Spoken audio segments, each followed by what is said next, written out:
Bai Xiaolu smelled the stench that even the military boots could not block. No, it was not stinky, but the scent of animals similar to lions and tigers. It was the vitality that could not be extinguished even if it was raining acid. At this point, he had fought a fierce battle against the alliance, struggled in the thunderstorm for an entire day, and torn apart dozens of bandits in the desert. But the fire of life of Boss Goldtooth did not seem to be extinguished at all. In fact, it was even more vigorous because of his hideous appearance. He was truly like a burning flag that was flapping in the sky of the desert. Hee. Boss Goldtooth, who was standing behind Wan Songhai, grinned at Bai Xiaolu. Except for his teeth, there was nothing but blackness all over his body, making him look like a burnt coal. The rising smoke made his teeth even sharper. Ah! Wan Songhai felt the terrifying shadow, too. The young man was quite agile. He lunged forward and tried to hide behind the boy, only to discover that he was too far away to use Bai Xiaolu as a shield. He gritted his teeth and turned around in midair, ready to open fire with the automatic rifle in his right hand and the pistol in his left. However, in front of the most brutal dominator of the furious blood wasteland, the young man's agility and calmness were of no use. Boss Goldtooth took half a step forward casually and slapped Wan Songhai away with his arms that were as long as those of a gorilla. One of the pistols happened to land not far away from Bai Xiaolu. Gun! His brother reminded Bai Xiaolu. Gun! Wan Songhai vomited blood because of the slap and saw stars. Half of his face immediately swelled into a bluish-purple tumor, but he did not give up the hope of survival at all. He screamed at Bai Xiaolu, "Xiaolu, take the gun and kill him. You are our last hope." But he couldn't help but glance around, as if he were planning to run away while Bai Xiaolu was busy with Boss Goldtooth. In any case, Bai Xiaolu subconsciously leaned forward and picked up the pistol. Ha! Boss Goldtooth turned around and saw the gun in Bai Xiaolu's hand and his arms that were shaking even more violently than before. Hee. Boss Goldtooth laughed again. He warmed up his chewing muscles and spat something out of his mouth onto his big, fan-like hands. It was 2 teeth and half an ear. The teeth were his own, but he didn't know whose ears they belonged to. The Goldtooth leader snapped his teeth and swallowed half of his ear. He chewed happily. Crack, crack, crack, crack. He slowly warmed up the joints all over his body, while he walked toward Bai Xiaolu unhurriedly. Open fire! What are you waiting for? Wan Songhai screamed not far away. Open fire! On the other hand, he quietly crawled under the undercarriage of an off-road vehicle. Open fire! His brother said calmly. Little Lu, shoot. Kill Boss Goldtooth and Wan Songhai. There are vehicles and supplies here. We don't need them anymore. But, Bai Xiaolu's face was pale, her voice shaking, and her legs shivering. Maybe it was because Boss Goldtooth's brutality had awed him, or maybe it was because he remembered that Boss Goldtooth had saved his life yesterday or the day before yesterday, or maybe it was because he was born weak. Either way, he could not do it. Boss Goldtooth was walking very slowly, but the distance between them was still decreasing.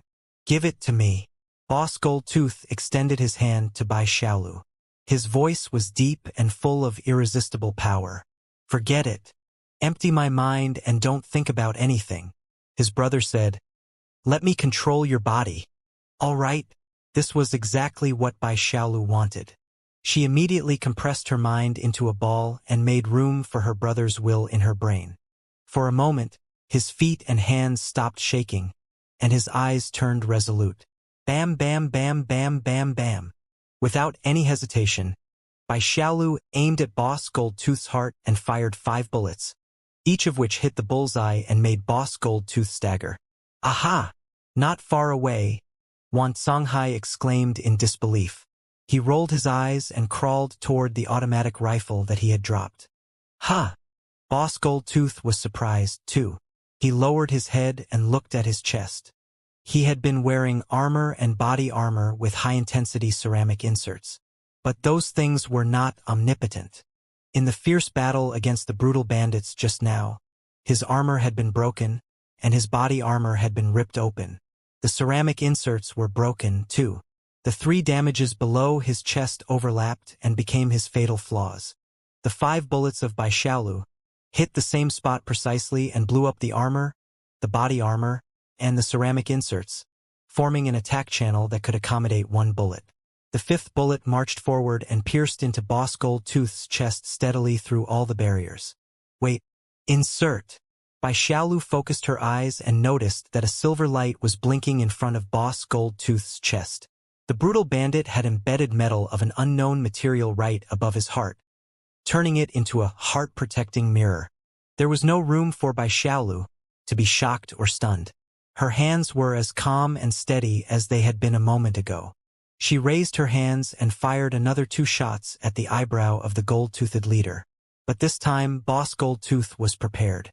The muscles and nerves on his neck, which was thicker than his head, bulged, supporting his head to shake left and right at a speed beyond the limits of human beings. The first bullet brushed past his temple and flew away, while the second bullet hit the left side of his head. It was a pity that his head was also embedded with a lot of super-alloy steel plates.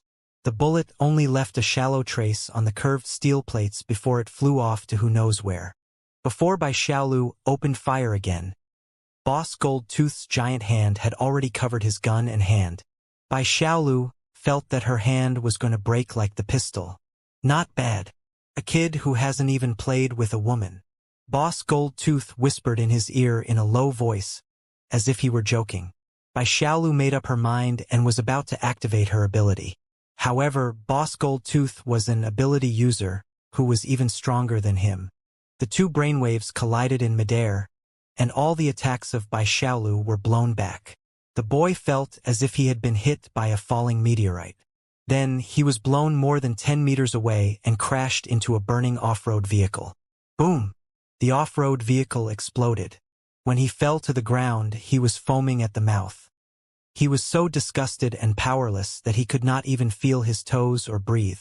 The boy curled up and vomited for 3 minutes before he came back to himself. "Brother!" he cried in his heart. "What's wrong, brother? Please don't die, brother."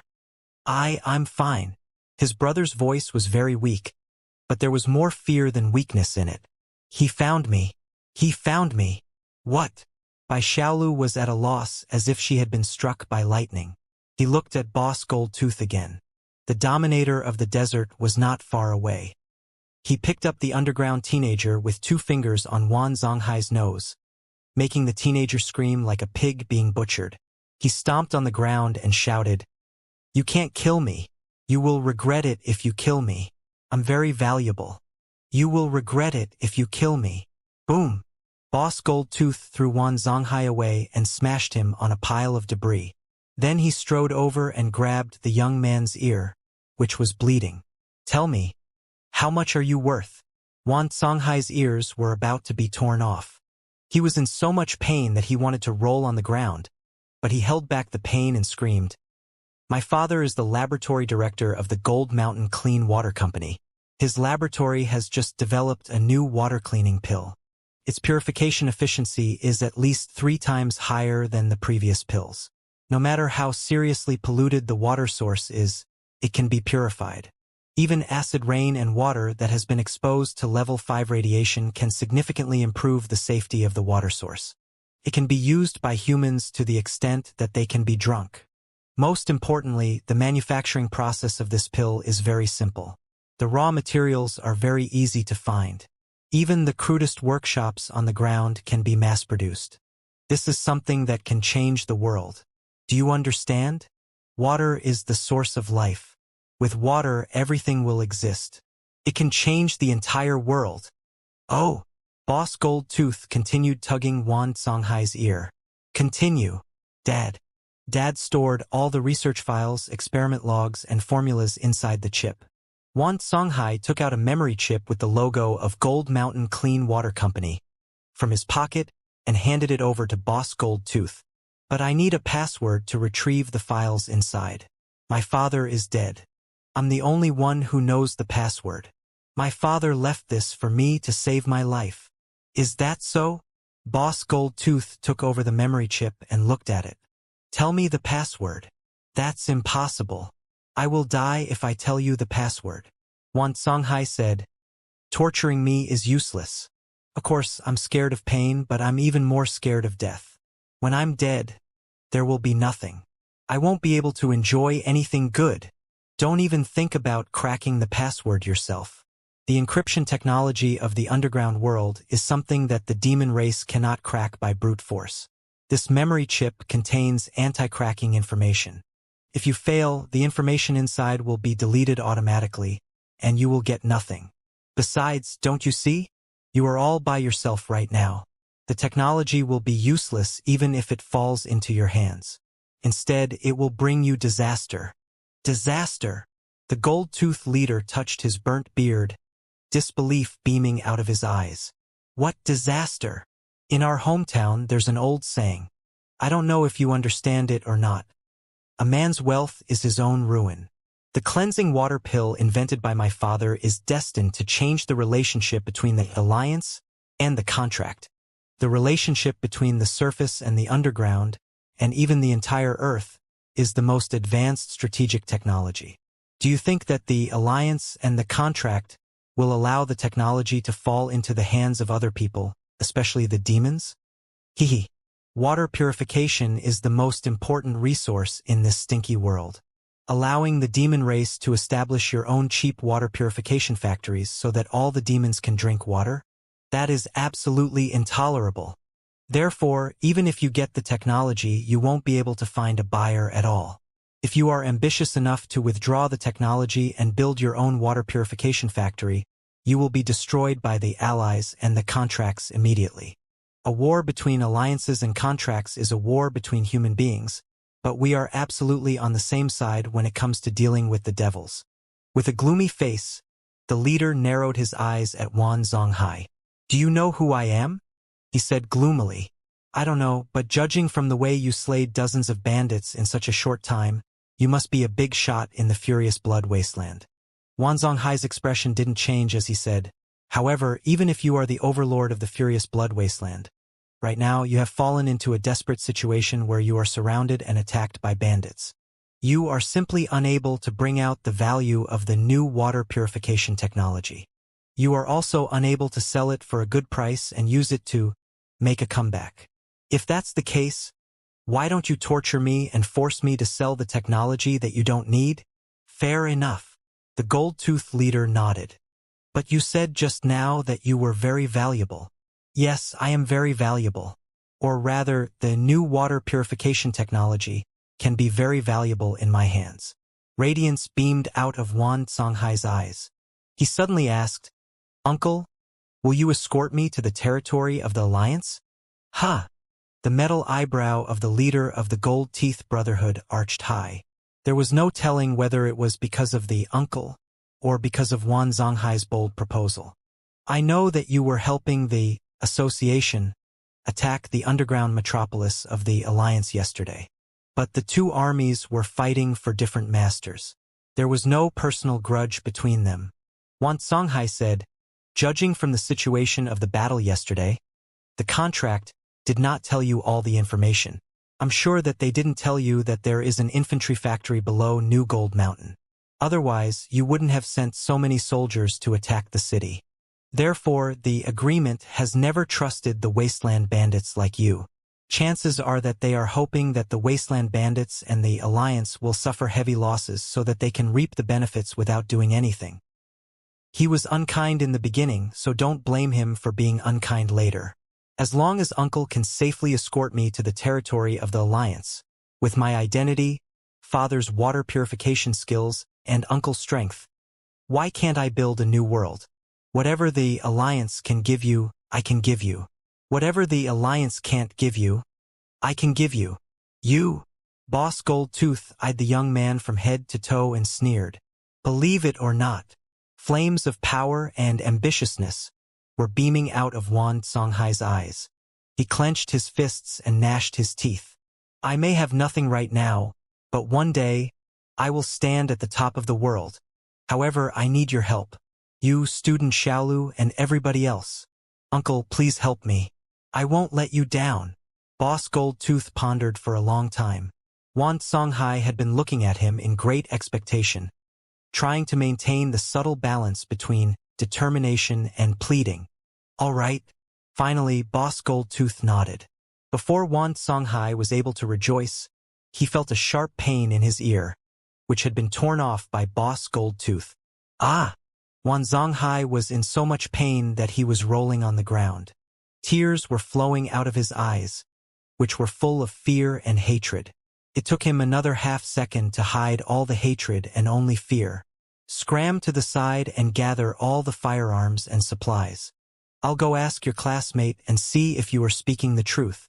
Boss Goldtooth stuffed one of Wan Zonghai's ears into his mouth and chewed happily again until his mouth was bleeding. He mumbled, "Of course, if you want to shoot me in the back, just try it. Chances are that you can kill me." "No, I wouldn't dare." Wan Zonghai had lost too much blood. His lips were pale, and he was shaking his head hard. Boss Goldtooth patted the young man's shoulder and grinned. He turned around and walked toward Bai Xiaolu. Bai Xiaolu had heard their entire conversation just now. She did not expect that Wan Zonghai would be so bold and smart as to persuade Boss Goldtooth to surrender in such a desperate situation where he was certain to die. He did not expect that Boss Goldtooth would be so brutal as to tear off one of his ears, even though he had agreed to his request. All in all, the young man and the bandit king were venomous snakes that ate people without spitting out their bones, while he was just a harmless four-legged snake. They were simply not on the same level. Thankfully, he still had his brother. But his brother had been discovered by Boss Goldtooth. What should he do? Bai Xiaolu only wanted to crawl under the undercarriage of the off-road vehicle and bury her head in the sand. But even someone as weak as him understood that it was useless. He could only watch in fear as Boss Goldtooth walked over step by step and looked down at him. The stinky, hot air was simply about to swallow him. Ability user? Boss Goldtooth went straight to the point. Bai Xiaolu swallowed hard and nodded. "No, you are not." Boss Goldtooth grinned. "What was that? What was it that manipulated your body to attack me just now?" As he expected, Bai Xiaolu's heart suddenly sank. She managed to say, No, I am an ability user. Not you. You're just a brat who hasn't even played with a woman yet." Boss Goldtooth stopped smiling and said coldly, "Let me see him." Bai Xiaolu shivered and tightened her clothes subconsciously. Then she realized that her movement would expose her brother and was dazed for a moment. "So, is it on your chest or your stomach?" The leader of the Gold Teeth clan said, "Most of the demons have mutations more or less. Your appearance is as normal as those of the Underground clan. Are the mutations on your stomach? Show me. Don't make me do it myself." "Show it to him." His brother sighed. "I'm injured. I can't activate it again for now." "I'm sorry."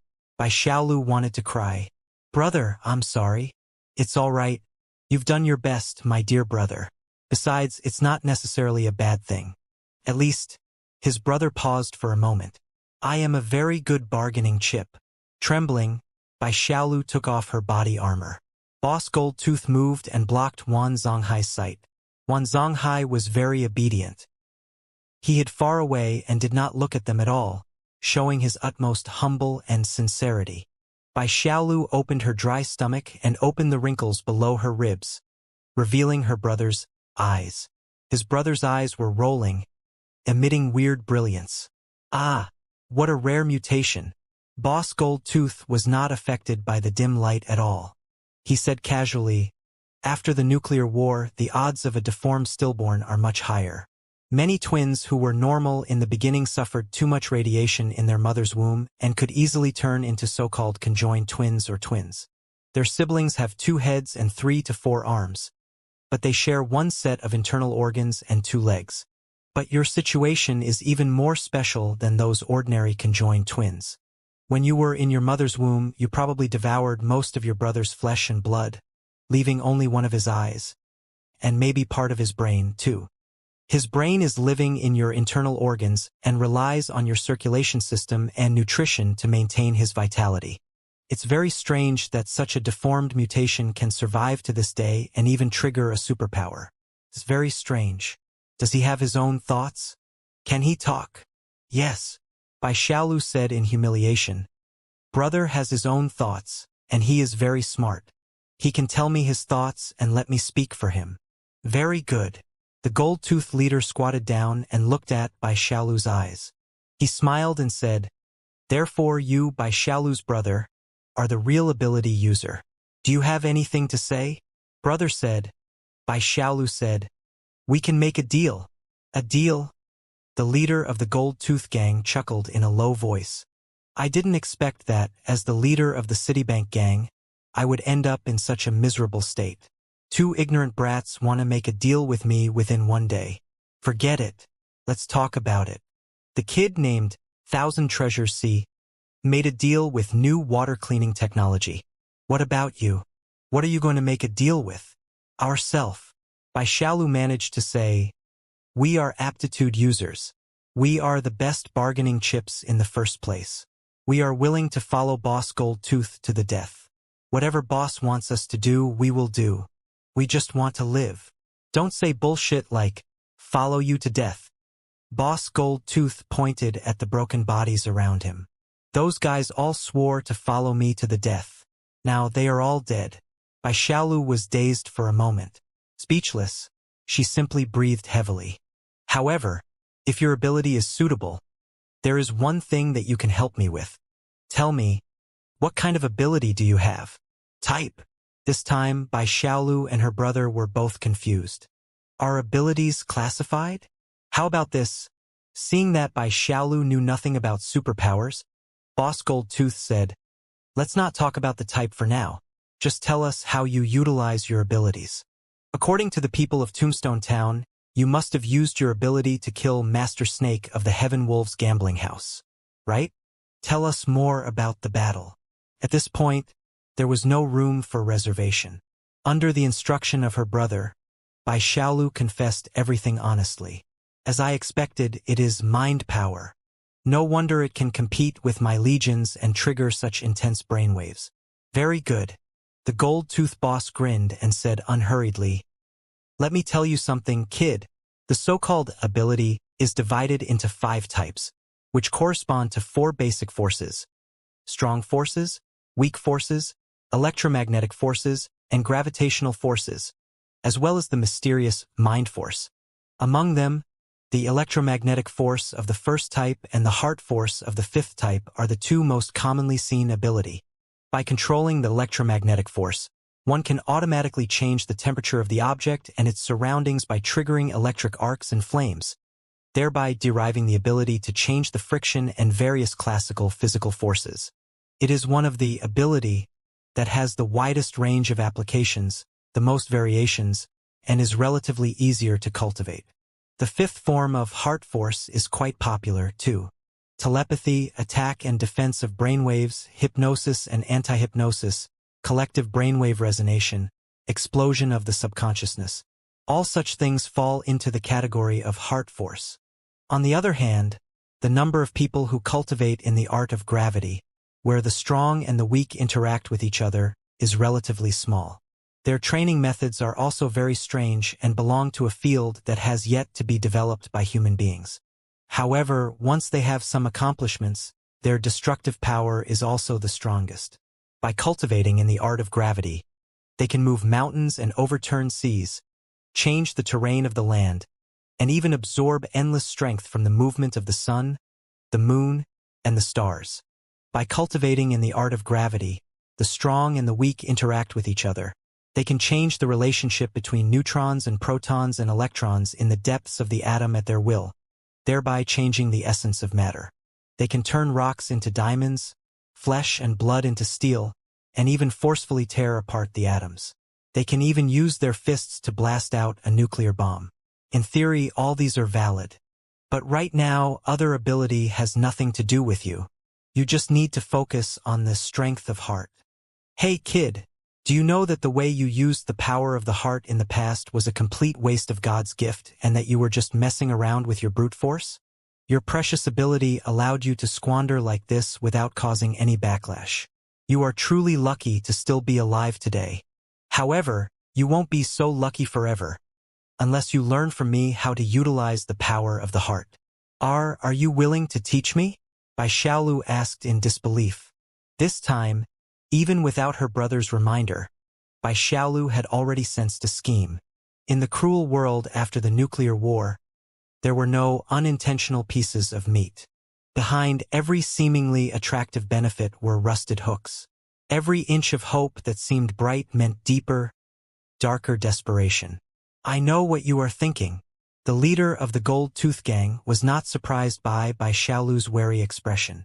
He smiled and said, "If I am still the leader of the Citibank Gang, and the Citibank Gang is still as powerful as yesterday, I have 10,000 ways to exploit the greatest value in you. I can sell you to the contract at a high price, or I can lock you in my own laboratory and try to absorb your strength. I can even send you to a bloody arena where you can make money by fighting with your heart. It's a pity that you've seen my miserable state. Even if I wanted to sell you to someone else, how could I guarantee that they would pay me obediently instead of capturing me and turning me into a pathetic gladiator, experiment subject, or even a donor of organ transplantation? I've thought about it carefully. The safest approach is to train you well and treat you as an assistant or even a brother sincerely. I hope to form a solid alliance with you. After all, the odds of survival of two persons fighting side by side are much higher than those of one. If we can survive and make a comeback, the odds of success will be higher if we have another person as our trump card. What do you think?" Bai Xiaolu pondered for a long time. "Fair enough. Besides, I need to do something with your ability." Boss Goldtooth put his hand on his chest and pointed at Wan Zonghai in the distance. "What's wrong with that kid? Is he really the son of the laboratory director of the Gold Mountain Clean Water Company?" "I don't know." Bai Xiaolu shook her head. "Boss Goldtooth should know that I'm not his classmate at all. We met on the way. He is a lizard, a liar, and he cheated me of my weapon. But the chip that stored the experiment log and the molecular formula should be real." Boss Goldtooth sniffed and said, "The intelligence and mission that the agreement gave me was to attack New Gold Mountain and retrieve some files from the laboratory of the Gold Mountain Clean Water Company. But they didn't tell me that the files were so valuable, nor did they tell me that a fucking magnetic explosion infantry factory was guarding the laboratory." Boss Goldtooth's fury made Bai Xiaolu shiver again. She felt that she was talking to a burning lion. "Forget it. Whoever he is, as long as the chip is real." The Goldtooth leader looked at Bai Xiaolu. "Listen, I need you to hypnotize him and get the password of the files from him in the next few days." "Me?" Bai Xiaolu was dazed. "I don't know hypnosis." "Nonsense. Why else would I teach you how to utilize the strength of the heart? Hypnosis is just a very simple trick that you can learn very quickly," the Goldtooth leader said. "But," Bai Xiaolu was still confused. "Boss Goldtooth, you are an expert in mental power, too. Why didn't you hypnotize him in person? Firstly, he has probably figured out who I am. He is very wary and fearful of me, and his mental defenses have been raised to the maximum. Under such circumstances, it will not be easy for me to hypnotize him. But you are different. You have been acting very weak in front of him. He does not know that you are also an ability user. He will not be suspicious of you."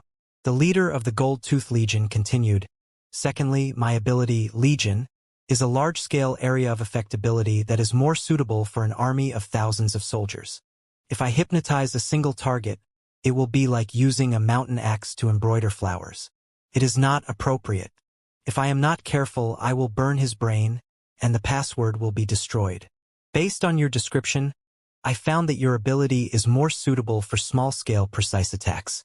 Hypnosis is the most suitable skill for you.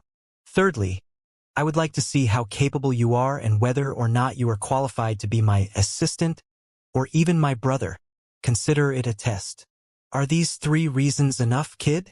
I understand." Bai Xiaolu thought for a moment and agreed with Boss Goldtooth. His brother, on the other hand, sneered. "Promise him, little Lu, but don't believe him completely. Right now, it seems that Boss Goldtooth's wounds are much more serious than we imagined. Even his ability has been greatly affected. He is so weak that even an ordinary teenager would not be able to hypnotize him. He is like an arrow at the end of its flight. We can only grit our teeth and persist. Chances are that our recovery speed is even higher than his. But we don't need to verify the matter right now. Let's trick him into learning the method to train his strength of the heart first. Then we can sort it out later. Bai Xiaolu took a long breath and nodded her head hard. We promised Boss Gold Tooth, but we don't know how you are going to guarantee that. Promise. Haha. The most useless things in the world are promises and guarantees. Boss Gold Tooth waved his hands and said, if I am strong enough, I can guarantee your loyalty with my fists. If you are stronger than me one day, please kill me painlessly. Everything I have is yours. Bai Xiaolu held her breath, not knowing what to say. Boss Gold Tooth, on the other hand, burst into laughter. He turned around and shouted at Wan Zonghai in the distance. Hey kid, are you done? Immediately. Wan Zonghai nodded and bowed like a pet lizard. Your companion has confirmed your identity. I'll believe you for now. Prepare some food when you're done. I'm gonna dig out the bullets and stitch up the wounds inside my body right now. It will consume a lot of my strength. I need to eat a lot of food. Boss Gold Tooth continued yelling. This is your best chance to kill me. Your weapons and ammunition are all here. Do you want to try? I wouldn't dare. Wan Zonghai shivered and waved his hands, trying to hide further away. The gold-toothed leader wiped his blood-stained beard. He curled his lips and commanded Bai Xiaolu, get the first aid kit and help me dig out the bullets and stitch up the wounds. Clang, clang, clang. Bai Xiaolu dug out 12 bullets from Boss Gold Tooth's body, which was as thick as a boar's. If it were not for the blood on the ground and the muscle spasms that he could not control with his will, he would have suspected that he was faced with a well-camouflaged killing machine or a new type of biochemical modification man.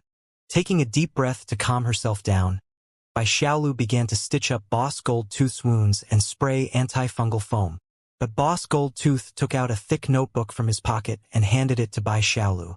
He said softly, "Be careful. Don't let the little devil see you." Bai Xiaolu took the notebook and looked at it. The notebook was somewhat rolled up, but it felt very smooth to the touch. Obviously, its owner had touched it often. She could vaguely see that many pages were soaked in blood with a faint smell of blood. The cover of the notebook was marked with the Alliance logo, with a line of Russian written below. Russian was one of the 2 common languages of the Alliance, but it was rarely used in the association. Wasn't Boss Gold Tooth's patron the contract? What was going on? Bai Xiaolu shook her head, indicating that she did not understand Russian. Boss Gold Tooth took out a round lens from his pocket, which was just enough for him to put on one of his ears.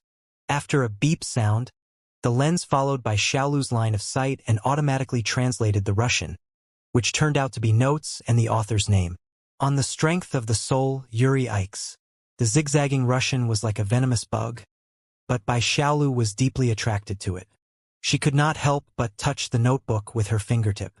When she touched the name Yuri, she felt a sharp pain as if she had been bitten by a bug. Retracting his finger, Li Yao discovered that it was not an illusion. 2 tiny black holes had appeared on his fingertip, from which a drop of blood was flowing out. The blood splattered on the cover of the notebook and quickly soaked in, or rather, was sucked in by the 2 words Yuri. Bai Xiaolu's heart was palpitating. She shrank her neck and asked, "Yuri? Who is he?" Maybe it was his imagination, but when Bai Xiaolu said the name, he felt that the muscles and nerves all over Boss Gold Tooth's body constricted violently, and he was breathing fast. The tough man did not even grunt when Bai Xiaolu pulled the bullet out of his ribs with surgical forceps. But when he heard the name Yuri, he uttered a high-pitched sound deep inside his throat, which reminded Li Yao of a chicken whose throat had been cut. After a long time, the gold-toothed demon said in a coarse voice, "He is not a human being." Bai Xiaolu was baffled. However, Yuri's telepathic notes contained endless magical power that enticed him to keep reading. The notebook was filled with handwriting that was as long and winding as a reptile's. It was also attached with many exquisite and realistic anatomy diagrams of the brain, including a sketch of a human face being skinned alive. Even though it was clearly false, it was as if a person's soul had been forcefully sealed in a 2D plane and was howling towards Bai Xiaolu. Bai Xiaolu swallowed. She was both scared and curious. You don't need to worry about the rest of the content for now. Focus on page 22 to page 26. It's the chapter on hypnosis. I'll give you 10 minutes to memorize all the content and return the notebook to me. Your companion will be suspicious if you wait any longer. Even without Boss Goldtooth's instructions, Bai Xiaolu had remembered every word.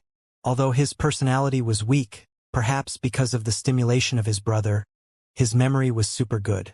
It was literally a retentive memory. But he didn't know what the content actually meant or how to get started. Brother, is the notebook real? Bai Xiaolu secretly asked. Do you think it will work? It should be true. These things are very useful. The elder brother pondered for a moment and said, however, the training methods proposed by the notes are too radical and dangerous. Many secret arts seem to be still in the experimental phase and cannot guarantee safety and stability. I estimate that Boss Goldtooth is lending the notes to us because he wants us to be his test subjects. Judging from our reactions after the training, he will learn a lot from us. What? Bai Xiaolu was greatly alarmed.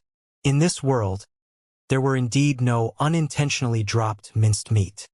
This is very good. Whatever we want, we must pay a certain price. This is called a deal. At least, this price is something we can pay. The elder brother said casually, if you want to survive, you must gamble. We are gambling and Boss Goldtooth is gambling too. It's much better for us to gamble with our chips on the table than to scheme against each other below the stage. All right, return the notes to Boss Goldtooth.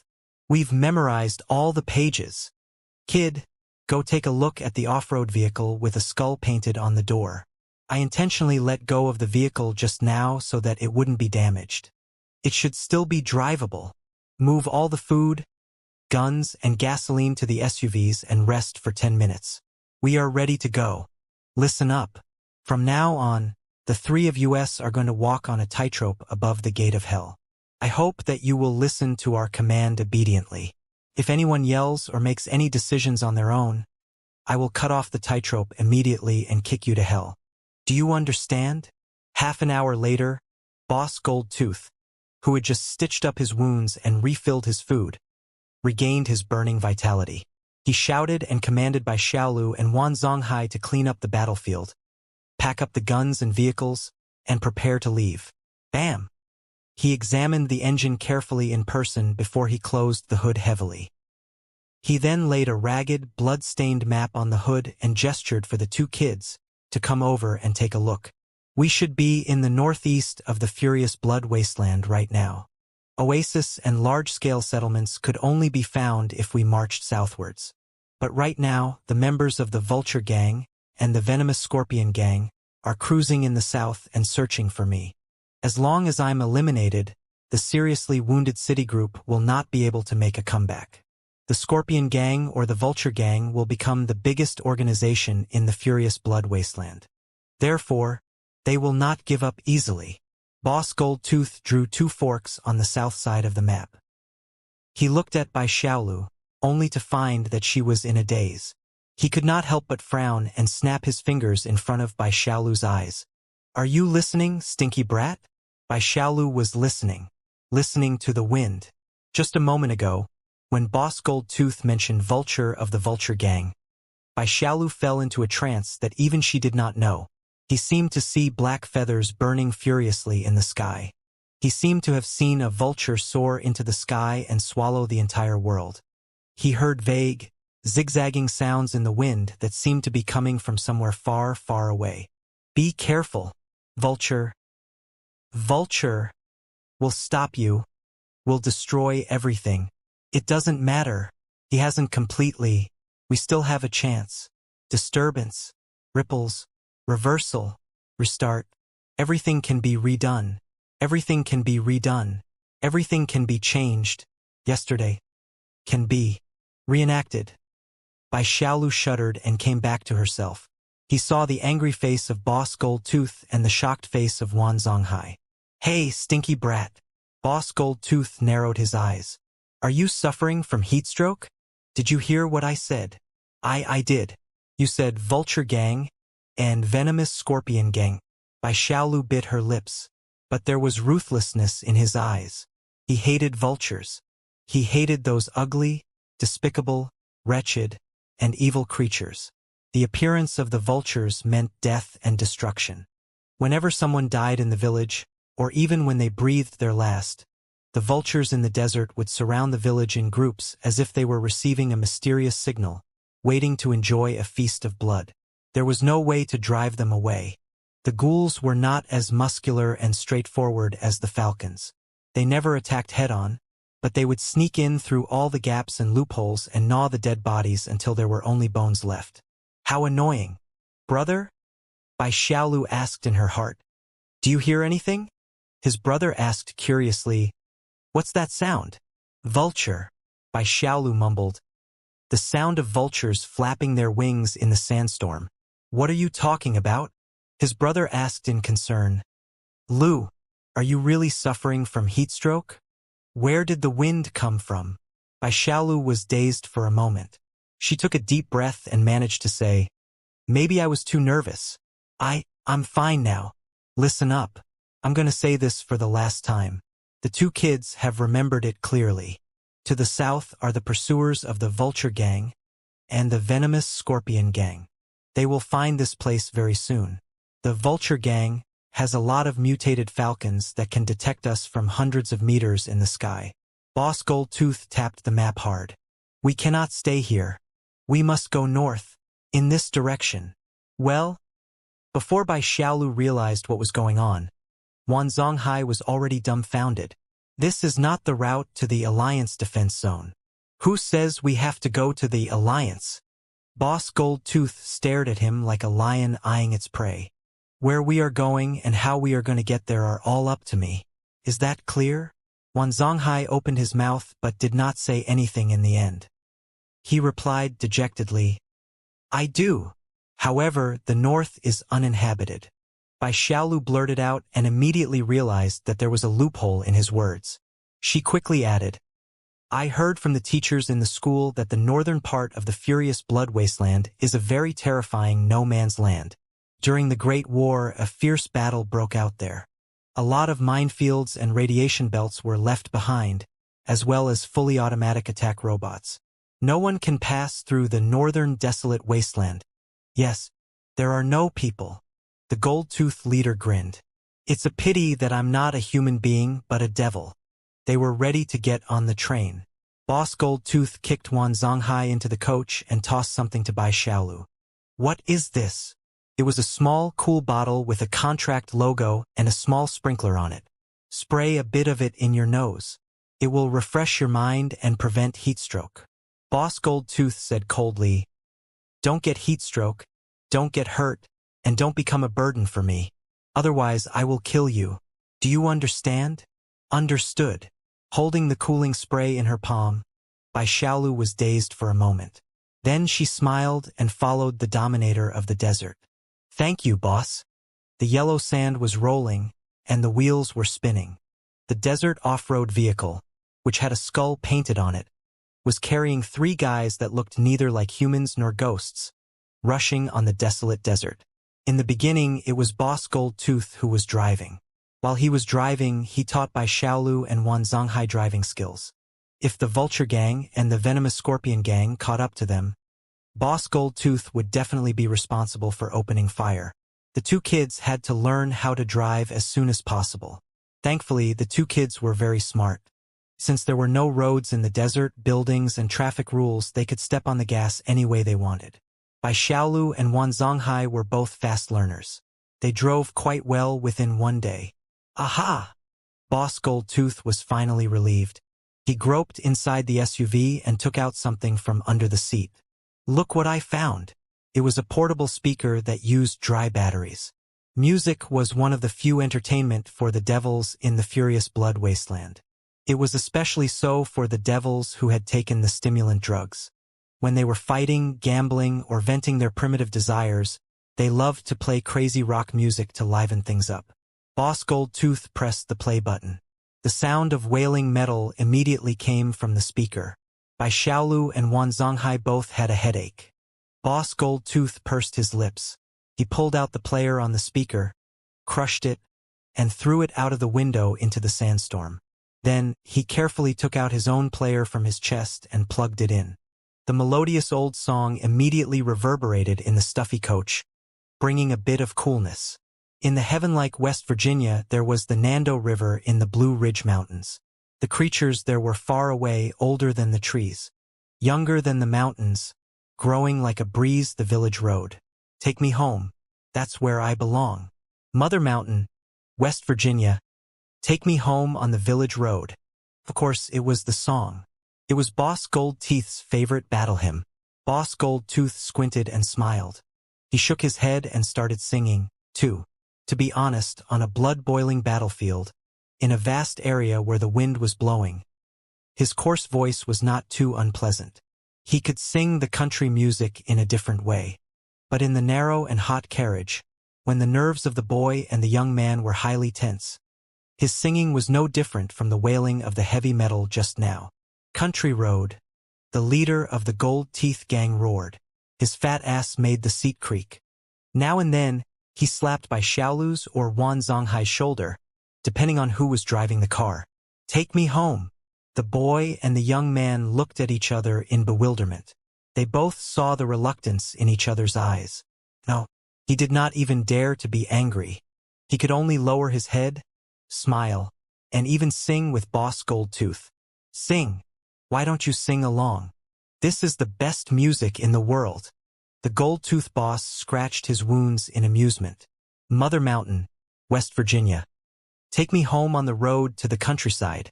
West Virginia, Mother Mountain, Country Road, bring me home. The boy and the young man reluctantly agreed. They listened to the song over and over again, only to be forced to sing one song after another by Boss Goldtooth. When their ears were bleeding and their throats were bleeding, Boss Goldtooth finally let them go and changed the song. The melody of the song was even more melodious and soft. The slightly hoarse female voice was like the reluctant sunlight at dusk. It was completely different from the country song just now. Bai Xiaolu was immediately attracted to it. The boy was restless and wanted to ask the name of the song. But he realized that the underground metropolis must have preserved the pre-war culture better than on the surface. As an underground dweller, he should have known such a touching melody. There was no need to ask. It would be a loophole if he did. Boss Goldtooth seemed to have read his mind. He took the initiative and said, "This song is called Yesterday Once More. It's very nice too. Have you heard it in the underground city?" "I have." As he expected, Wan Songhai said, "These classical English songs have been taught in our alliance schools, but they are all songs from decades ago. There are not many people nowadays." He stopped talking in time. Bai Xiaolu did not know what to say either. She simply crouched in the middle of the guns and ammunition in the back seat and listened to the warm music from decades ago. "When I was young, I liked to listen to the radio, waiting for my favorite song. How delightful it would be to sing while listening. How happy the old days were. In the blink of an eye it had disappeared. There was no telling where it had been lost. And now they had reappeared. My beloved old song. Like the reunion of a lost old friend. Every melody and every note was still shining. Every enchanting syllable sounded again. How wonderful it felt to sing about the past." He crushed her heart and burst into tears. Just like before, it reappeared yesterday. Bai Xiaolu sang in a low voice. At first, she was stammering and could only hum along. But when she reached Yesterday Once More, she was already able to keep up with the rhythm and felt the warmth, regret, and hope contained in the song. Before the nuclear war, this place used to be a plantation with the best vineyards and fruit gardens. Dozens of wineries produced the best wine on the planet. Boss Goldtooth rested his arms on the window and crossed his legs comfortably. He squinted his red eyes and looked at the sand, desert, and debris of the battlefield outside the window. Then, for some reason, he said to the two little devils, "At that time, when the fruit ripens, this place will turn into a colorful, oil-painting-like land with all kinds of charming fragrances. Outsiders will be drunk if they don't drink. Apples, pears, sugarcane, corn, tomato, potatoes. Everything you can think of and everything you can't can be used to make wine. Of course, the best wine is still wine. Do you know how to make wine back then?" The dominator of the desert turned around and looked at Bai Xiaolu. Bai Xiaolu shook her head and replied honestly, I don't know. Grapes had not grown in the desert for a long time. Or rather, Bai Xiaolu had never seen real grapes since she came to this world. Occasionally, she would find a few wild grapes next to the thorny bushes, only to find that they were bitter and unpalatable. We people harvest the red, purple, fragrant and sweet grapes and pour them into a large grape pond.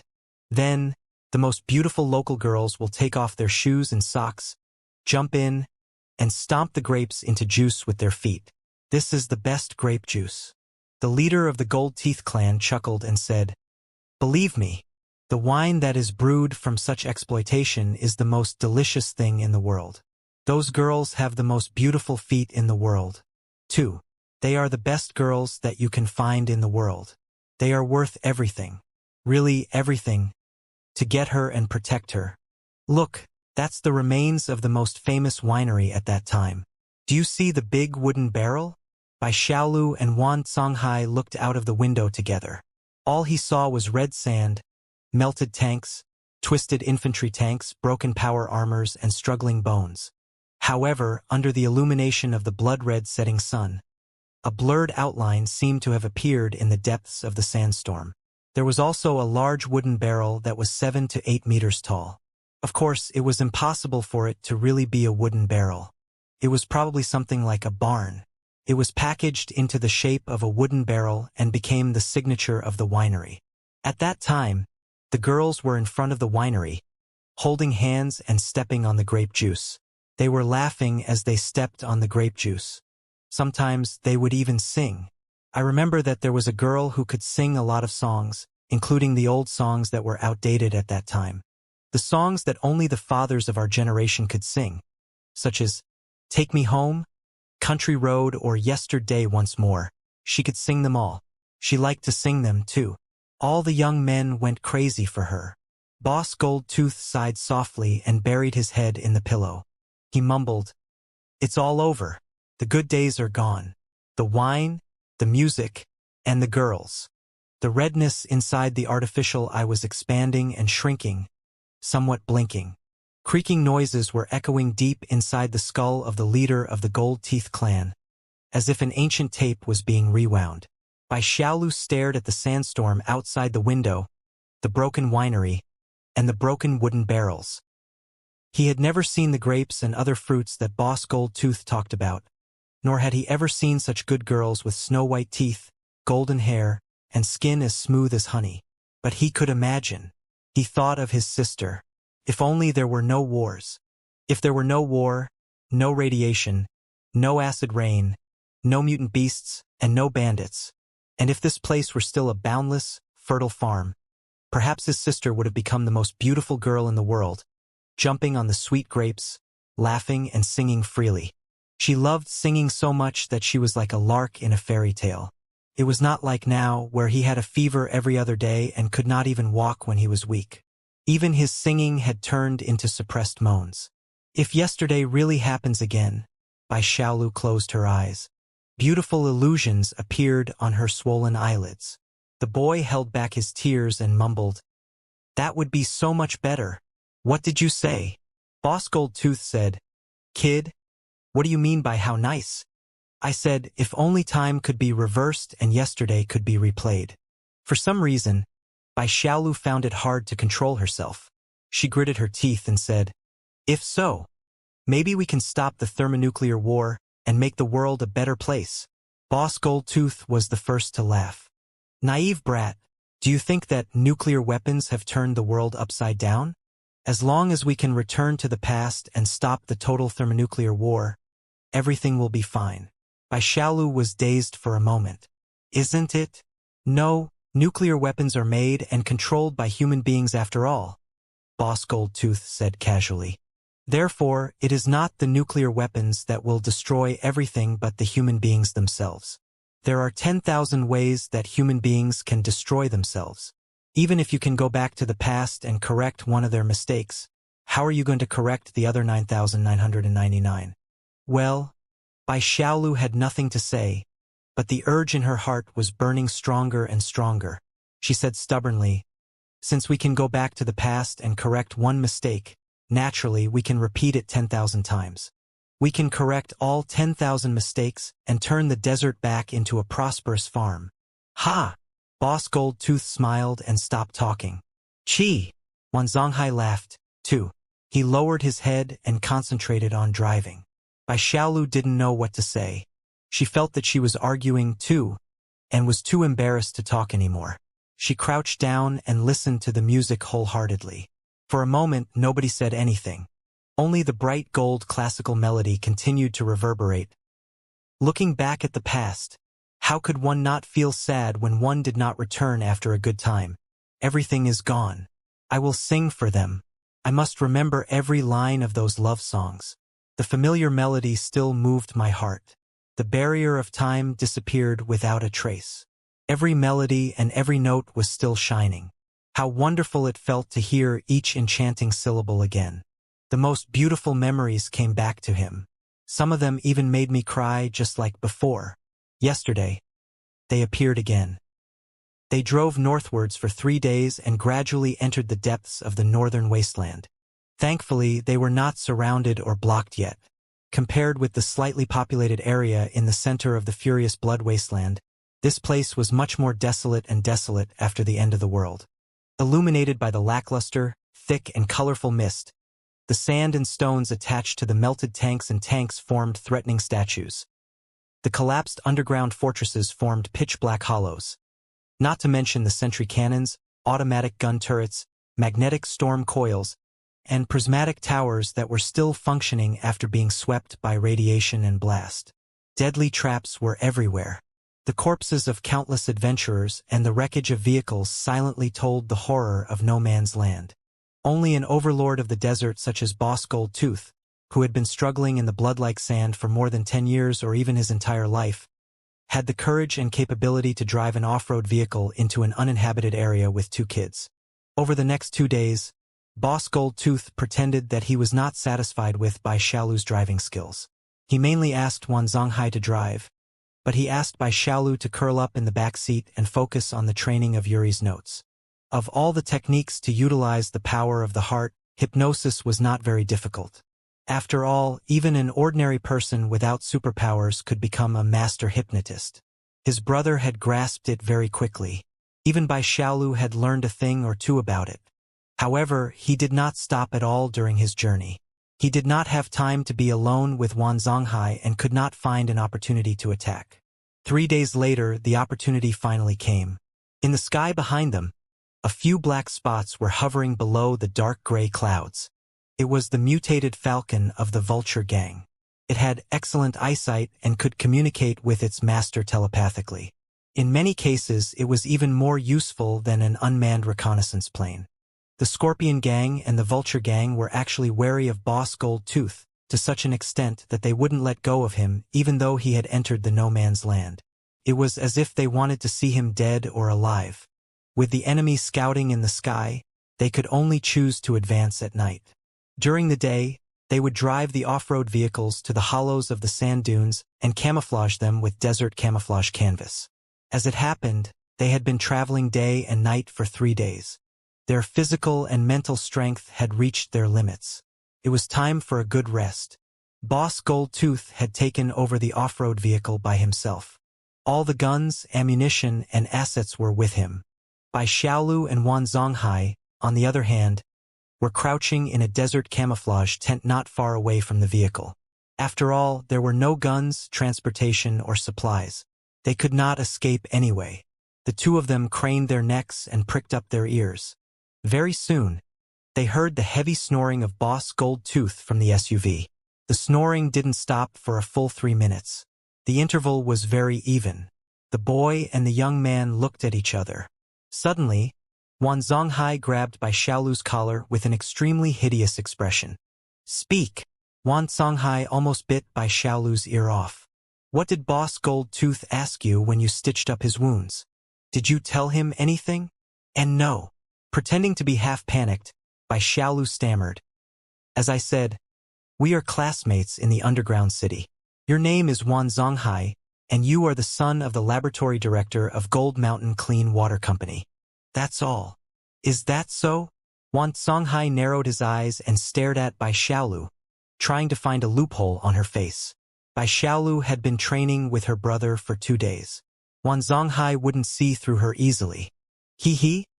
Wan Songhai stared at him for a long time before he resentfully said, I can see that there's something wrong with your attitude over the past 2 days. You've been singing with him and helping him change his medication every day. Don't tell me you've accepted his small favors. You haven't been fooled by him, have you? Let me tell you something. Be clear with your head. He is a demon, the most sordid, and inhumane beast. If necessary, he will kill you and drink your blood, eat your meat, and gnaw your bones without even blinking. What? Bai Xiaolu pretended to panic. How come? How come? Wan Songhai sneered. The devils are not human beings at all. They are just animals in human skin. Even their human skin is extremely ugly. What can they not do? Even if you don't remember the education in class, you should remember clearly how the new gold mountain broke into the city. Shouldn't you? Boss Gold Tooth is the culprit. Bai Xiaolu was silent. If you think that you can get away as long as you do whatever he says, it is the typical Stockholm Syndrome, or the victim's reliance and trust in the criminals. Wan Songhai said coldly, Don't be silly. Right now, the two of us are still of some value. Therefore, he brought us with him out of kindness. Once he achieves his purpose, there will be nothing left of us. Please be clear about this. Boss Gold Tooth is the enemy, and we are on the same side. We are compatriots and of the same nation. Do you see the Citibank on Boss Gold Tooth's chest and sleeves? Have you ever heard the battle cries of the Citibank gang? It's true that he is not just a demon. I very much doubt that he has the background of a regular soldier of the United States of America and is also one of the most elite special forces. Do you understand now? He used to be an elite soldier of the United States of America, and the United States of America was the one responsible for the damn thermonuclear war. It was an evil existence. Although the City Kingdom has collapsed and the Alliance has been defeated by us, the remnants of the City Kingdom, such as Boss Gold Tooth, clearly haven't given up yet. They are still dreaming of letting the bloodthirsty city fly in the sky again one day. If they get the cutting-edge water-cleaning technology, the consequences will be dire. The devil race is an enemy, and so is the City Kingdom. Therefore, Boss Gold Tooth is a double enemy. Look at my eyes. We both have a pair of black eyes. We are blood brothers and compatriots who will never abandon each other. You must listen to me. You must stand on my side in order to have any hope of survival.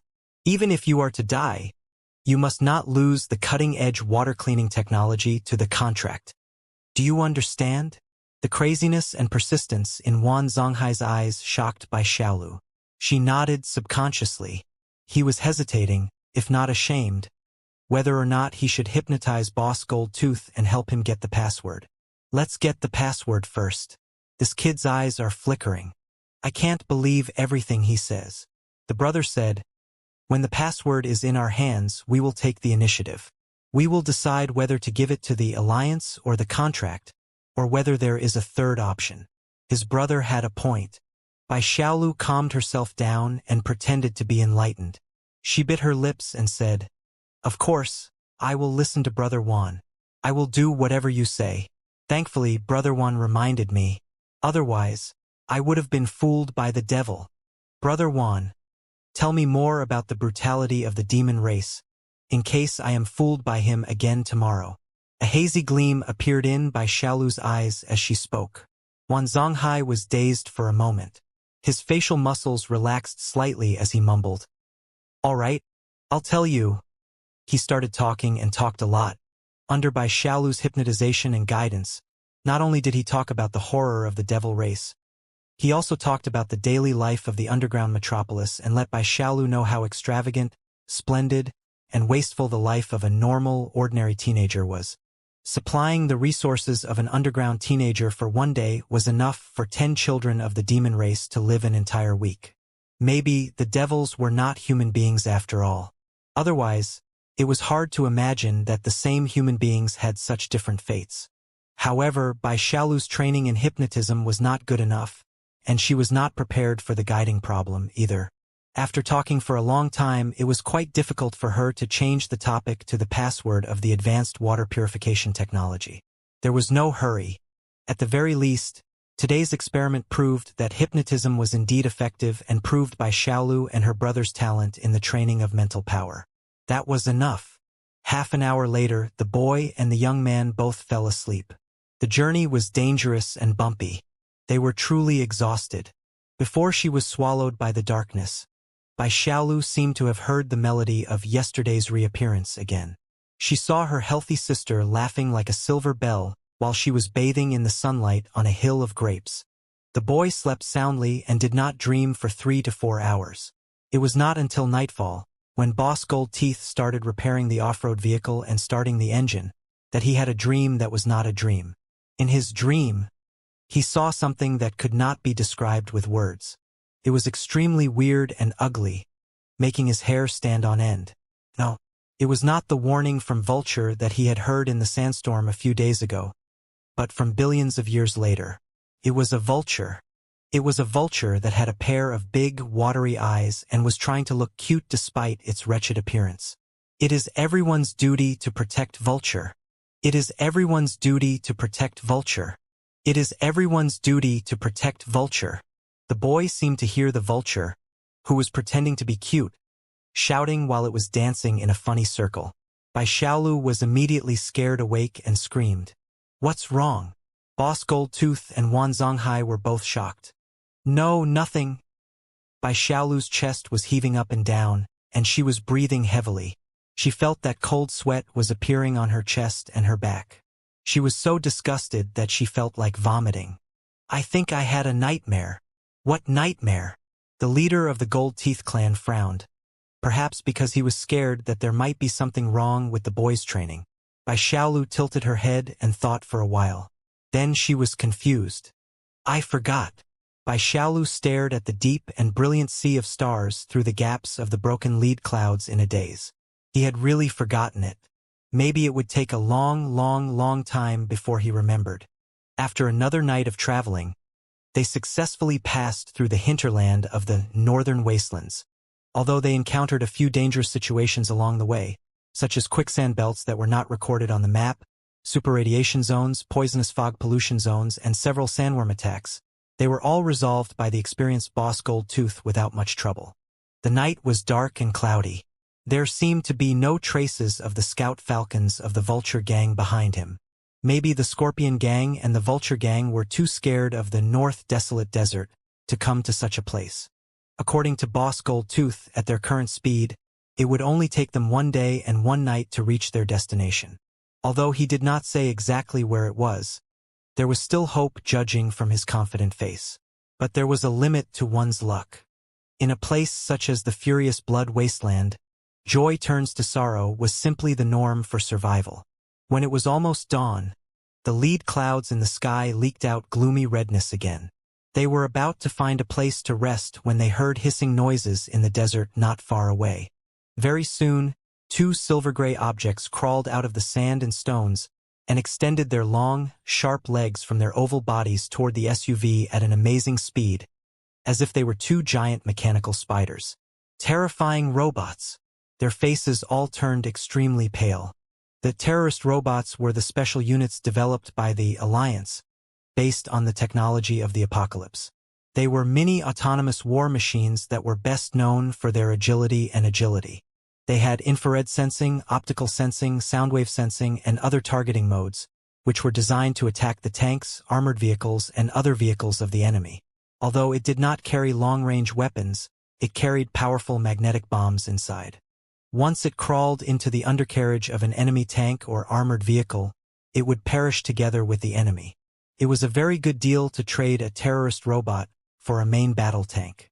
Of course, if the enemy did not have vehicles or plate armor, and there were only lone soldiers, the terrifying robots would not mind tearing the soldiers apart with their sharp legs.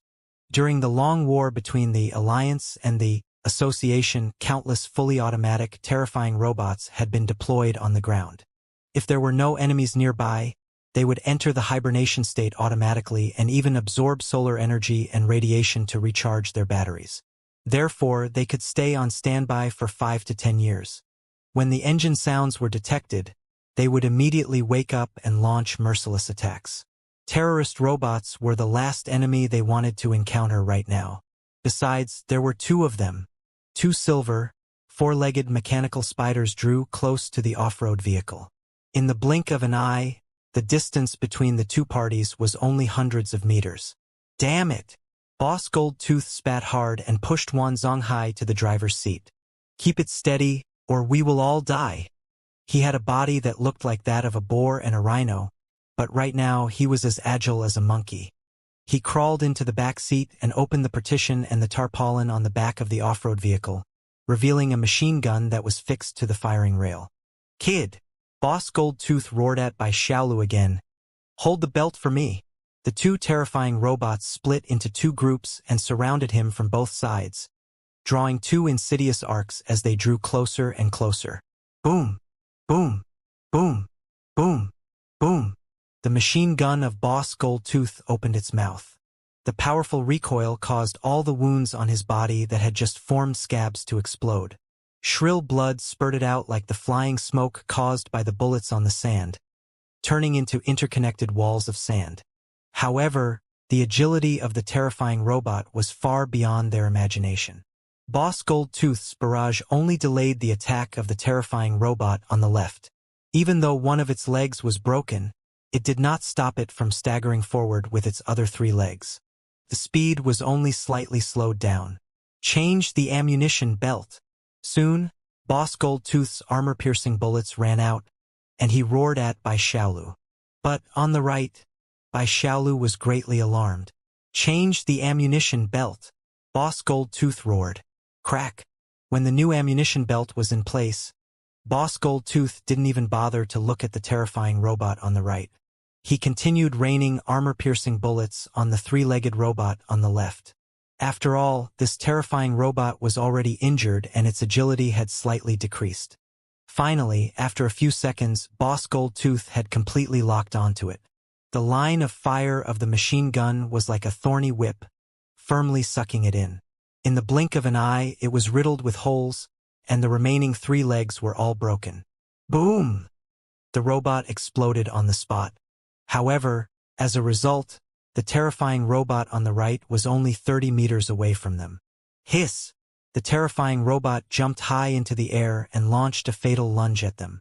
Go left and kill him! The leader of the Gold Teeth gang roared thunderously. He picked up a compressed fuel bottle of a flamethrower that was scattered in the back of the coach and threw it into the air. Wan Zonghai was trying his best to steer the vehicle. The off-road vehicle was spinning almost 360 degrees, but there was no sign that it was going to crash.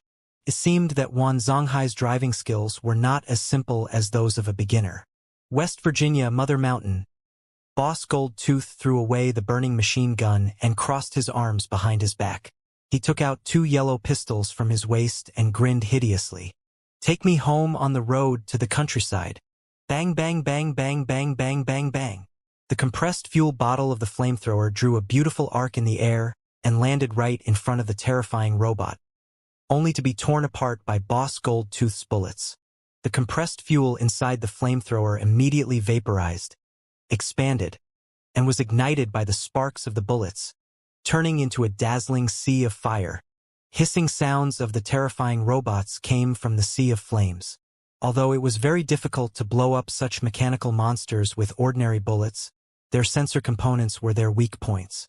Under extremely high temperatures, the sensor components were very likely to fail, causing them to lose the ability to seek out their enemy. If they were lucky, they could detonate the magnetic bombs that they carried with high temperature in advance and completely destroy them. Pada! Although the terrifying robot didn't self-detonate, it was still burnt into a pile of black ash. It powerlessly fell from the sky and crouched in the sand.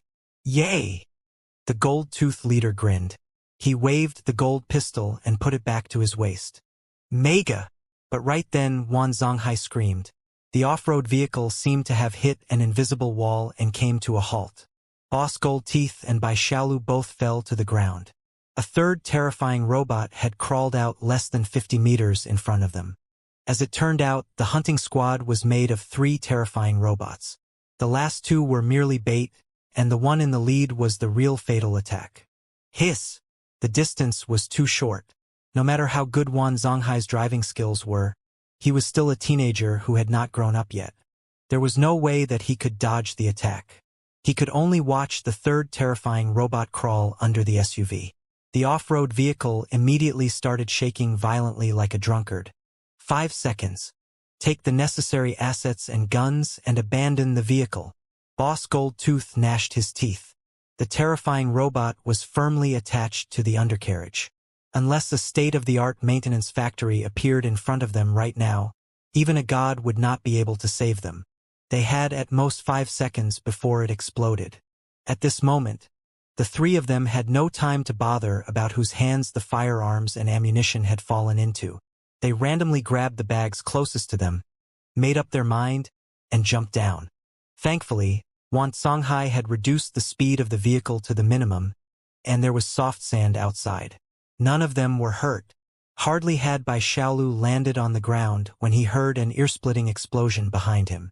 The blast knocked him over, and he could not breathe for half a minute. When he finally calmed down the surging blood in his brain and chest, he heard a series of gunshots behind him. He raised his head, only to find that his face was pale. Their off-road vehicles and a lot of supplies had been destroyed together with the third terrifying robot.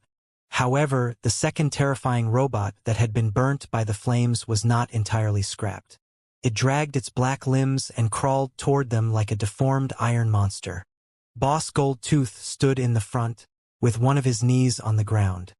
He held 2 gold python pistols and fired calmly. It was a pity that pistols were not machine guns, and the bullets of ordinary pistols were not armor-piercing bullets, either. It was very difficult for them to cause effective damage to the terrifying robots. Let's go! At some point, Wan Songhai had crawled to Bai Xiaolu's back and pushed him. When are you going to leave if not now? Go! Bai Xiaolu was dazed for a moment. Now? Nonsense! Do you want to die together with Boss Goldtooth? No. Bai Xiaolu stared at Boss Goldtooth's muscular and barbaric body in a daze. She shook her head and said, "We can't go. This is the depths of the northern desolate area. Without Boss Goldtooth's help and transportation, we won't be able to get out of here. Besides, if we don't help Boss Goldtooth get rid of the terrifying robot, it might attack us one by one and kill us sooner." Wan Songhai was dazed for a moment. Fair enough. He looked the boy up and down as if he was meeting Bai Xiaolu for the first time. Boss Goldtooth. Bai Xiaolu gritted her teeth. She didn't care what Wan Songhai thought of her. Holding back the excruciating pain all over her body, she stood up, took out the automatic rifle from her backpack, and rushed over. "Let me help you, uncle." Wan Zonghai rolled his eyes and took out a weapon from his backpack. He hid a pistol in his pocket and a dagger in his boot. Then he picked up an assault rifle and rushed over, too. "Hang in there. We are here.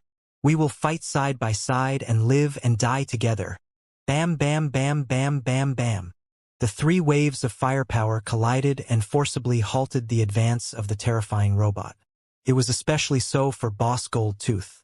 After receiving the heavy firearms from the 2 kids, he was like a tiger that had grown wings and turned into a fixed turret. The terrifying robot was covered in fuel from head to toe. It was sizzling because of the burning flames, and its defense ability had been greatly undermined. How could it withstand the crazy barrage of the 3? After a stalemate of 10 seconds, it finally exploded with a boom. Hoochie! Hoochie! Hoochie! The 3 of them fell to the ground. It was not until then that they felt the pain all over their bodies. Looking at the burning debris and each other's miserable appearance, they could not help but laugh. After thinking for a moment, he decided that it would be more appropriate to call it yesterday's reenactment, so he changed it a bit. "If it causes any trouble for you, I'm really sorry." Escaping from the ambush of 3 terrifying robots was a form of luck. But it did not mean that they were free from the mud of hell. At first, the off-road vehicle was completely wrecked and blown to pieces. Then, a lot of assets were burnt to the ground in the raging flames, including the most precious solid compressed drinking water. The rest of the journey could only be completed on foot with the few supplies, guns, and ammunition. The worst part was that they saw circling eagles in the sky to the south. The 3 terrifying robots exploded one after another. The smoke rose to hundreds of meters in the sky. The Falcon would definitely discover them. In other words, the Scorpion Gang and the Vulture Gang had locked onto their location. It was only a matter of time before they were found. Thankfully, Boss Goldtooth found a dry river. He knew the terrain of the area like the back of his hand. He told the 2 kids that the river might have been one of the most beautiful rivers in the past. Many wineries were scattered on both sides of the river. The workshops and wineries all had wine cellars. According to the local customs, most of the wine cellars were underground. In order to maintain the stability of the temperature and humidity, they had good sealing and temperature-regulating facilities and even independent energy supplies. Some large underground wine cellars could even accommodate trucks so that the raw materials and finished products could be transported easily. Therefore, as long as they were lucky enough to find a well-preserved wine cellar along the dry river, they would have the opportunity to collect sufficient supplies or even a vehicle. There was nothing they could do about it. Bai Xiaolu and Wan Songhai could only pick up their bags and pray that there was always a way out. They followed Boss Goldtooth slowly. Asking a traveler who had been on the train for days to walk on foot was undoubtedly a form of torture. Besides, they were all wounded. The wounds caused by the terrifying robots were still leaking blood and body fluids. Every step they took brought them excruciating pain. Boss Goldtooth and Bai Xiaolu were both demons. They were used to physical and mental pain. Yet Wan Zonghai, a young man who had been living a comfortable life in the underground world, did not utter a single word. Bai Xiaolu was secretly impressed. Of course, he did not forget his identity. He moaned on purpose because he could not hold it any longer.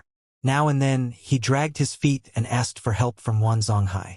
Eventually, he pulled away from Boss Goldtooth and took the opportunity to test the password of the cutting-edge water cleaning technology with his strength of heart. After the fierce battle against the terrifying robots, Wan Songhai and Bai Xiaolu seemed to have grown close to each other. But the secrets that concerned his life could not be leaked easily. However, except for the password, Wan Zonghai poured everything out to Bai Xiaolu, who knew the background and personality of the underground teenager like the back of her hand. After walking for more than half a day, they arrived at a heavily weathered stone forest. Their physical and mental strength had finally reached their limits. They stopped to rest for a moment. Boss Goldtooth gestured to Bai Xiaolu in secret. Bai Xiaolu listened to him obediently and hypnotized Wan Zonghai into a sleep state. In fact, there was no need to hypnotize him at all.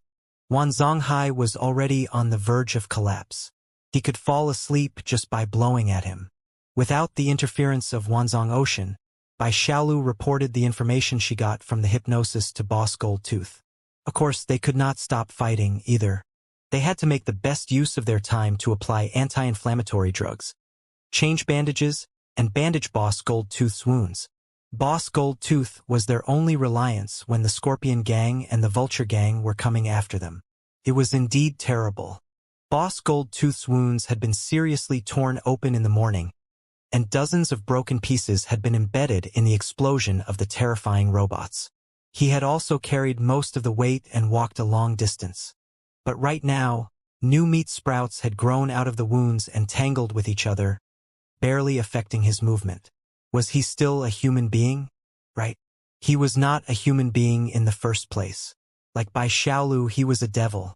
While listening to Bai Xiaolu's report quietly, the leader of the Gold Teeth Brotherhood was coughing black blood, which was probably the only thing that could prove that he was heavily wounded. Bai Xiaolu wanted to say something but hesitated. Anything else? Boss Goldtooth keenly captured his hesitation and uneasiness. Well, ignoring her brother's dissuasion, Bai Xiaolu bit her lips and asked, "Is Wan Zonghai's assumption correct? Are you really an elite warrior of the United States who still loves your country and wants to restore its glory?" The boy pointed at the logo on the chest of the dominator of the desert, the blood-stained land. Boss Goldtooth was dazed for a moment. He grinned. "Is it important?" I don't know." Bai Xiaolu lowered her head and looked at her feet. "The contract lied to you and caused both the city gang and the new gold mountain to suffer heavy losses. Yet, you are still sending the advanced water purification technology to the contract? Will it lead to the soaring capability of the contract and the complete defeat of the alliance? I didn't know that you were so concerned about the safety of the alliance. Are you also an alliance? Bai Xiaolu was rendered speechless for a moment. Naturally, she could tell that Boss Goldtooth was mocking her. How was he qualified to be an ally? He was not a human being, he was a devil. The two of them were silent for a long time, long enough for Bai Xiaolu to believe that Boss Goldtooth was not going to answer his question directly. Then, the dominator of the desert leaned against a stone pillar that was riddled with holes and stared at the red flag on his chest and arms. He said gloomily, "Yes, a long time ago I fought under the flag. I was an elite Navy SEAL raider. At that time I believed in the flag and the country. I sincerely believed that it was the country at the top of the mountain, the lighthouse and hope, and that the man could make it greater again. I was willing to defend and believe with my life. However, as you know, a total thermonuclear war has broken out.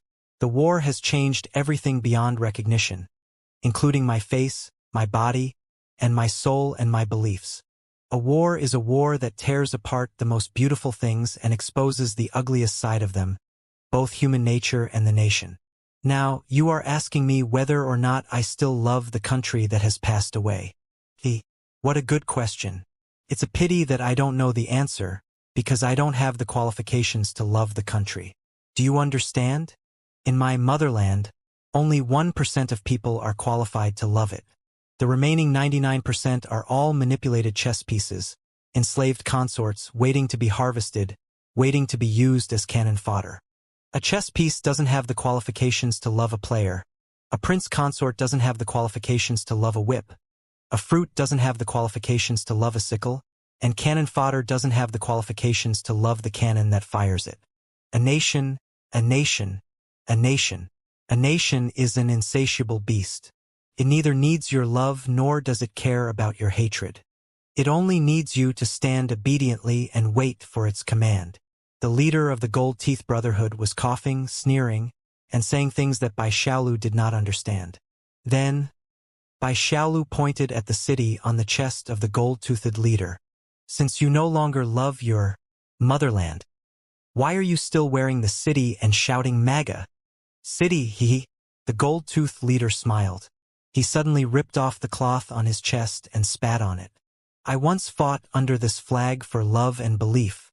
The gold-toothed leader said, right now, I'm still wearing it and shouting the slogan MAGA, because it will make the people of the contract think that I'm a hopeless idiot with a simple mind and a red neck.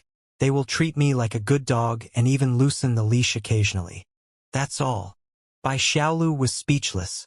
Hey kid, I'll give you a few words of advice for free so that you won't be fooled by others. Boss Goldtooth said casually, it is your freedom to fight for a certain flag or a certain force whether or not you are willing to be a compatriot. However, those who call you a compatriot are often those who stab you in the back. Those who wave the flag hard are those who are ready to sell it. Those who ask you to sacrifice everything you love are those who will make use of or even swallow your sacrifices. Remember, contracts and allies, flags and glory only belong to the 1% of human beings. It's a pity that you are a demon, and the most abnormal one at that. You will never be 1%. So, keep your identity in mind and try to live longer. Do you understand? Understood. In fact, Bai Xiaolu did not know. Or rather, he knew it clearly, but he was not willing to admit it. Come here. Looking at the boy's aggrieved and stubborn face, the leader of the Gold-Tooth Legion suddenly sighed and waved his hand. Tell me what you've learned over the past few days. If there's anything you don't understand, I'll explain it to you. There are other skills that you want to learn. I'll teach them to you. When your tuition fees are of greater value, you can return them to me with interest. Ha! Bai Xiaolu did not expect that Boss Goldtooth would be so polite to her.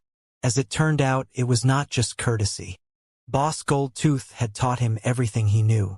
Over the next few hours, Boss Goldtooth explained the content of Yuri's notes in great detail. It was not just hypnosis but also the utilization skills of the power of the heart, not just theories but also Boss Goldtooth's own experience in real combat. He even tried to teach Bai Xiaolu his famous ultimate skill, Legion, or at least let Bai Xiaolu understand the mysteries of Legion. Bai Xiaolu didn't know why Boss Goldtooth was doing this. He simply didn't look like an aggressive overlord of the wasteland, nor did he look like an ambitious man who was about to meet his doom with ill intentions. He was more like someone who had never appeared in Bai Xiaolu's life before.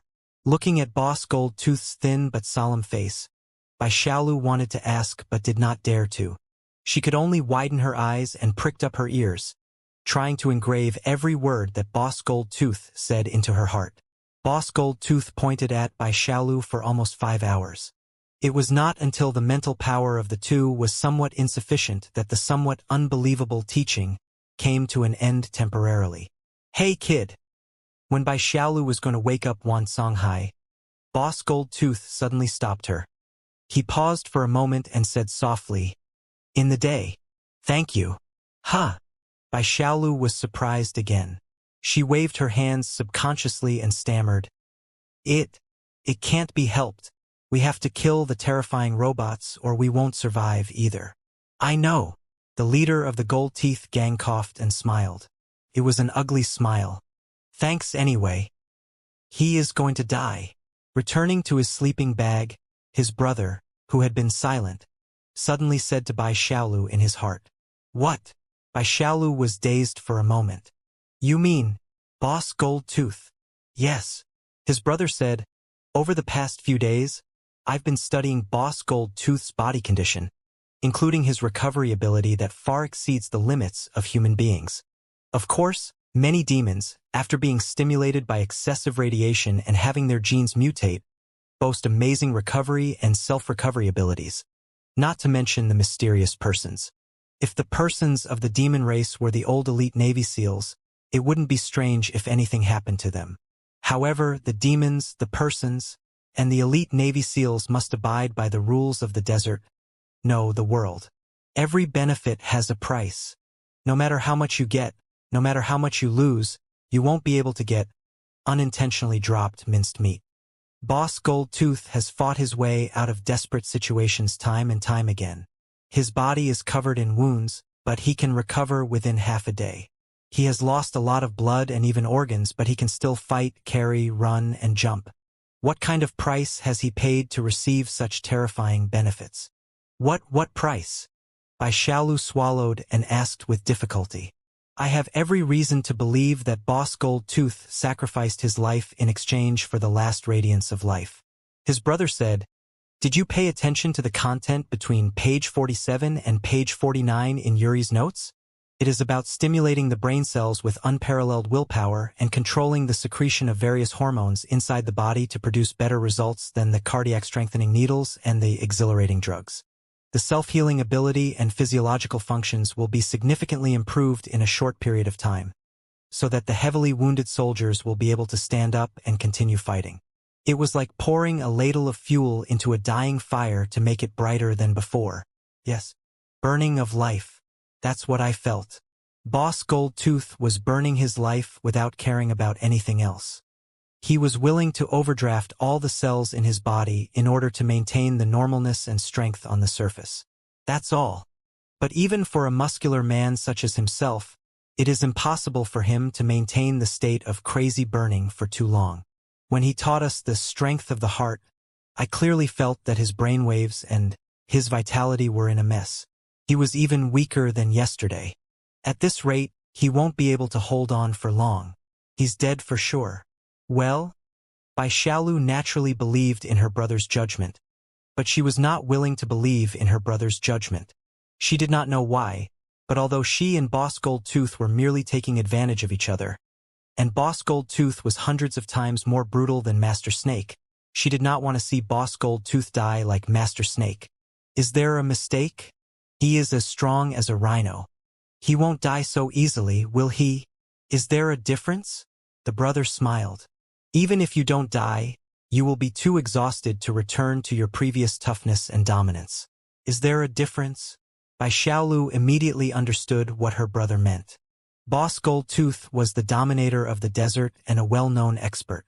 While he earned everybody's respect and fear, he also established countless grudges and conflicts of interest that were even more intense than hatred. It was cold at the peak. They were either dominators or dead bodies. For an expert such as Boss Goldtooth, even being weakened by 30 to 50% was unacceptable, not to mention being seriously wounded and losing most of his strength, which would only make him suffer a living hell. But Bai Xiaolu thought that she had figured it out. But on second thought, she was even more confused. Since Boss Goldtooth is about to die, what is he trying to do by taking us through the northern desolate area? Why didn't he accept the proposal of Wan Zonghai to escort the cutting-edge water cleaning technology to the Alliance? Maybe the Alliance has a way to cure him. Isn't it said that the underground medical technology is very advanced and can treat any disease? That's different. His brother said, of course, the medical technology of the Cooperation and the Alliance is unimaginably advanced. But Boss Goldtooth is not sick. He is merely burning his life away. His organs are all on the verge of collapse. He is dying. No equipment or drugs can revive him. Then where is he going? Bai Xiaolu couldn't figure it out no matter how she thought about it. He didn't come to the northern desolate area to commit suicide on purpose and drag us down with him, did he? I don't know. The brother said, however, half a month ago, I heard a very interesting rumor from a caravan from the north. It is said that a very mysterious special force named Association was stationed at the end of the northern wilderness. After all this time, Boss Goldtooth is still going to find a new partner. Bai Xiaolu was not very happy. Is he going to hand over the new water purification technology to the contract? He has clearly been cheated by the contract. Nothing is certain. His brother said, after all, he once fought for the city, and the contract was established on the remains of the collapsed city and was based on the original strength of the country. But didn't he say that he no longer believed in hope at the top of the mountain or greatness again? Bai Xiaolu said, didn't he say that he was wearing city and shouting MAGA because he wanted to cheat the contract and get more benefits for himself? Didn't he say that he would absolutely not sacrifice himself for any flag or fancy words?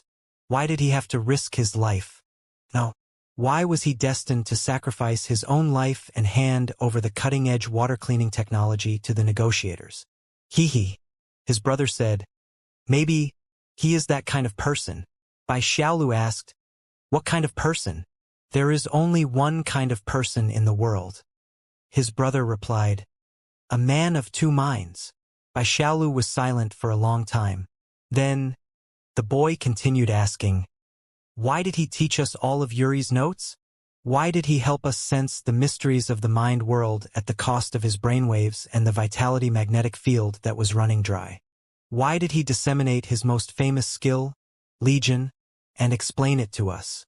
Maybe it is a new trick to test the limits of the Legion. Maybe it is trying to win our trust and get more benefits from us. Maybe it is trying to make friends with us sincerely, hoping that we can help him revive the Citigroup.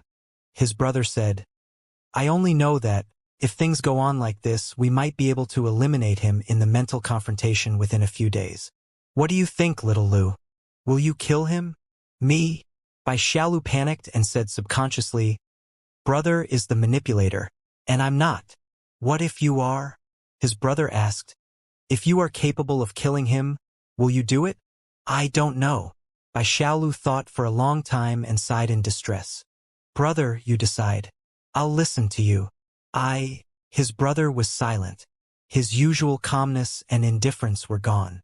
He replied in confusion, I don't know. They walked in the dust for another 3 days. Their destination, which could have been reached by an off-road vehicle in a day and a night, was still far away. Their food and water had run out. Their bandages and medication had not been changed for a long time.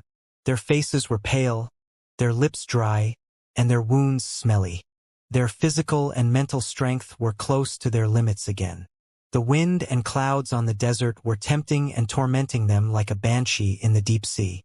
Sometimes an oasis appeared vaguely in front of them, and sometimes a silver city, or at least a settlement where smoke was popping up, appeared in front of them. However, when they gathered all their willpower and strength to look for it, they discovered that it was an illusion or a mirage. In front of them was a sandstorm, in front of them was still a sandstorm, and in front of them was still a sandstorm, and a sandstorm. They were trapped in a world of wind, sand, and desperation. To a certain extent, they had become comrades in a trench. Although Boss Goldtooth was as tough as before, he did not force the two kids to carry too much weight. He did not even let them drink half a mouthful of water. After all, the two kids still had what he wanted most. If he accidentally killed the two kids, he would be the one to suffer.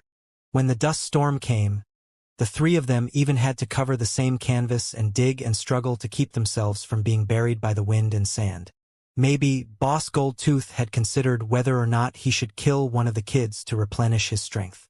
But the black spots hovering in the sky behind him made him give up the idea temporarily. The Vulture Gang's falcons were getting closer and closer to them.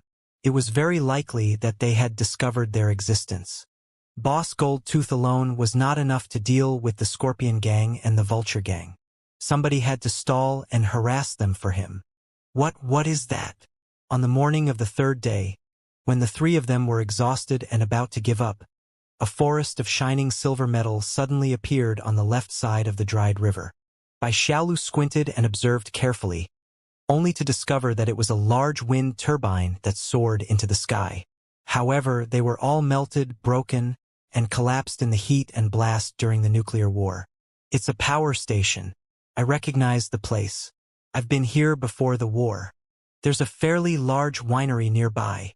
The red eyes of the leader of the Gold Teeth clan adjusted themselves to make sure that he was really seeing a twisted wind generator instead of a mirage. Even he was overjoyed. We are saved.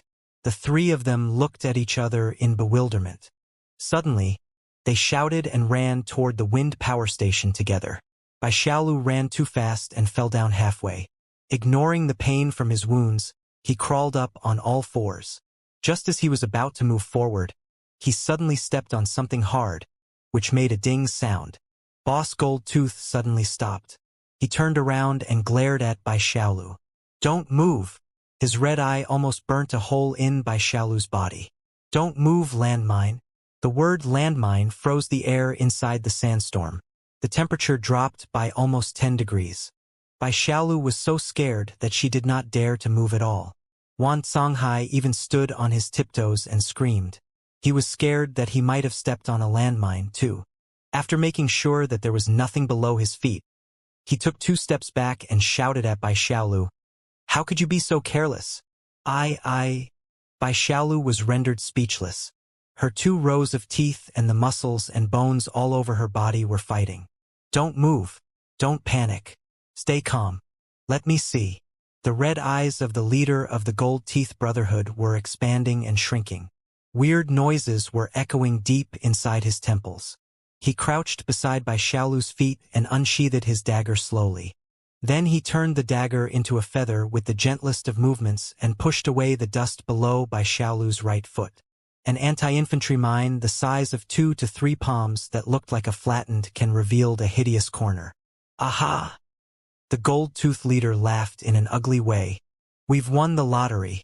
This is a K-141 anti-infantry landmine from the contract, whose nickname is Spider-Catcher. Do you know what a spider-catcher is? It is a giant spider that is unique to Papua New Guinea.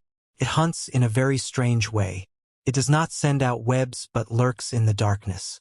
When a bird passes by, it jumps high and kills the bird like a hungry tiger attacking a lamb. It's the same for this kind of spider-fishing landmine. It contains a bouncing combat department that can jump up to 4 to 5 meters high. The combat department carries over 500 diamond-shaped fragments. Once they explode, it is enough to kill all the enemy's scattered soldiers within a 100-meter radius. There are practically no blind spots in all directions. Even if you are wearing a level 3 armor, the casualty rate is still above 85%. Kid, you really know how to step on things. So awesome. Bai Xiaolu was so scared that she didn't know what to say. Wan Zonghai was the first to scream. He subconsciously ran 100 meters away, but after thinking for a moment, He turned back and waved at the leader of the Gold Teeth gang. "Uncle, it's too dangerous there. Come here now." "Boss, Bai Xiaolu's brain went blank. She wanted to ask Boss Gold Tooth for help, but she didn't know what to say. They were merely taking advantage of each other's relationship. She was unlucky enough to have stepped on such a deadly weapon. How could she ask Boss Gold Tooth to die with her? "What?" Boss Gold Tooth glanced at Wan Songhai in the distance with a smile that was not a smile. "Are you abandoning your classmates?" "Of course not." Wan Songhai's face flushed red. He coughed and rolled his eyes. "It's not easy for me to reach this place hand in hand with little Lu. We are deeply in love with each other. But he has stepped on such a powerful landmine. What can we do? We can't save him at all. How about this? Let's go to the winery in front and see if there are any tools that can dismantle the landmine. If there are none, we will go to the place that Uncle wanted to go to in the first place. There must be a lot of professionals and tools there, right? By then, we will definitely come back to save little Lu. Little Lu, don't worry. Never abandon. Never give up is my motto. You must persevere. Gritting your teeth, wait for help. Really, in a day or two, 3 to 5 days, the reinforcements will definitely come." Bai Xiaolu was dumbfounded. She thought carefully and was rendered speechless. Holding back his tears and trembling, he tried to maintain the last bit of his dignity as he said in a trembling voice, That's right, boss. You should leave now. I'm here. It's all right. I can do it." "Sure." Boss Gold Tooth continued digging the sand around the landmines until more than half of the tarantula was exposed. He was greatly relieved. Wiping the sweat on his forehead, he gestured to Wan Zonghai. "What else do we have in our backpacks?" "Uncle." Wan Zonghai was dazed. He stammered, What are you trying to do? Didn't you say that the range and damage of such landmines are enormous? Don't get yourself killed in vain. We are counting on you for the rest of the journey." "I can't do it alone. I asked you to bring the backpack over." Boss Gold Tooth stared at Wan Songhai and said, one word after another. "Then, dig 2 pits that are more than 1 meter deep enough to accommodate us 110 meters away, and finish them within 2 hours. The soil in this area used to be very fertile. Right now, there is only a layer of sand on the top. It should not be difficult to dig. After you are done, hide yourself 150 meters away. Do you understand?" Wan Songhai's mouth was wide open. He looked at Boss Gold Tooth's bloodshot eyes, which were about to spurt out, and then at the gold boa pistol on his waist. He stopped talking and tossed the backpack to Liao before he started digging the pit. "At least our luck is not too bad." Boss Gold Tooth took out a few shabby tools from his backpack. "There's a screwdriver, a few razor blades, and some sticky gel to stop the bleeding." "Boss?" Bai Xiaolu felt that her calf was cramping in pain. "Can we dismantle the spider-catcher landmines?" "Let's give it a try." "Thankfully, we still have the sticky gel." The leader of the Gold Teeth gang explained, "Listen, I need you to remain absolutely calm and collected, especially the force that your right foot exerts on the landmine. There must be no change. Then I will slowly remove the shell of the landmine and fill it with sticky gel. This kind of landmine is very sensitive. Your strength will be slightly altered. Boom. Whoever wants to dismantle its sensor components. Boom. Whoever wants to freeze its sensor components. Boom. Whoever wants to replace your right foot with something else. Boom. However, if you slowly inject some sticky gel into the sensor components, you should be able to delay its jump and detonation. The delay should be around 10 to 15 seconds, right? 10 to 15 seconds? Bai Xiaolu calculated quickly. So, we have to run 100 meters in 10 seconds and jump into the bulletproof pit? I can't do that. Before the nuclear war, the maximum speed of a human being had just surpassed 10 seconds, but it was the result of repeated attempts under the most perfect conditions. Although the mutation of radiation had strengthened the bodies of some of the devils, it did not mean that they could surpass the limits of the speed of human beings easily. Not to mention that Bai Xiaolu and Boss Gold Tooth were both heavily wounded and on the verge of collapse after 2 days and 2 nights of long journey. If you can't, go to hell. The leader of the Gold Teeth clan raised his head and looked at Bai Xiaolu in the eyes. There are many good-for-nothing kids in the furious blood wasteland who can't do anything like you. Later, they all died. Nobody cared about you except yourself. Nobody. He was not looking forward to Bai Xiaolu's answer. He continued to concentrate on dismantling the landmines. Soon, the curved shell was removed, and his hands that were as precise as scalpels were moved away, revealing the internal structure that was as delicate as a clock. I can't hold on any longer. Bai Xiaolu saw the cold, deadly scraps that were overlapping each other. She imagined herself being torn apart by the scraps and gnawed by the vultures. Her heart, abdomen, and calves were cramping again, and she was crying again. I can't stand it any longer. Run away, boss. Run 100 meters away, or I will kill you. You'd better stop. Stand still. Stand still. The leader of the Gold Tooth Legion did not even raise his head. Or I will kill you. Why? Bai Xiaolu was truly confused. Why did you save me? Stupid brat, you better understand one thing for me. No one wants to save you. I just want the password to retrieve the cutting-edge water purification technology. The Gold Tooth leader gnashed his teeth. If you are blown into pieces, who can hypnotize the other kid and get the password for me? This is not important at all. Bai Xiaolu couldn't help it any longer and said, no matter how smart Wan Zonghai is, he is just a teenager. I don't believe that you, who used to be an elite Navy SEAL and the dominator of the desert for more than 10 years, can't figure out a way to torture him. Many modern punishments are beyond the limits of the human body. Any secret can be dug out easily. You? The leader of the Gold Teeth gang was dazed for a long time. He spat and said, then what about my investment in you? I still need you to revive the Citigroup. That's why I taught you Yuri's notes.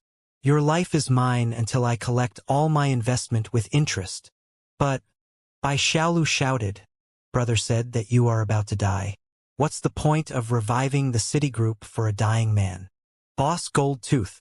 His brother was speechless. Smelly brat, you really will die if you don't talk. The Gold Tooth leader gnashed his teeth. Shut up. From this moment on, you will keep your mouth shut, or I will really leave you here to die. Bai Xiaolu shut her mouth obediently. However, strangely enough, after the conversation with Boss Gold Tooth, his heart, stomach, and legs had calmed down. There was no pain or cramp anymore. Watching Boss Gold Tooth risking his life to save him, the boy felt like a colorful radiation cloud was rising in his heart.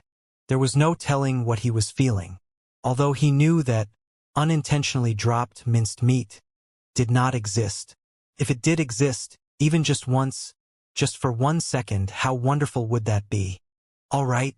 Boss Gold Tooth injected the remaining 1/3 of the can of sticky gel into the battle unit and the sensor component of the landmine.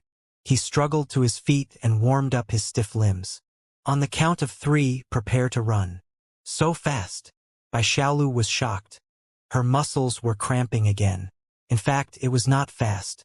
2.5 hours had passed. Wan Zonghai had finished digging the pits in the distance.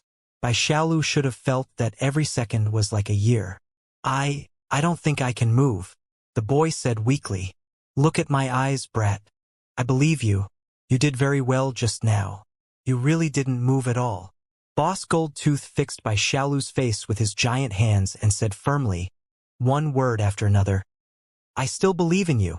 I believe that you can run 100 meters in 15 seconds. You must believe in me, too. Believe in my every word. Do you believe in me? Bai Xiaolu nodded her head. Very good. You believe me.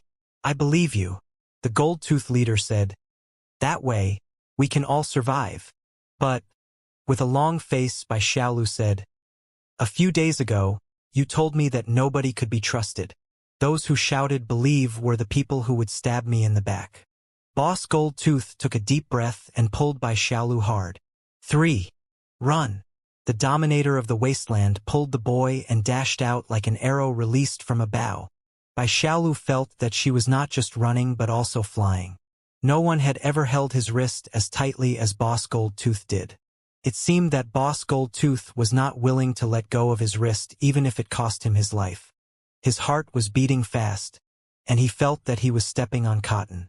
He could not tell what he was feeling, but he kept asking himself, "He believes me? I believe him? Why?" Ding!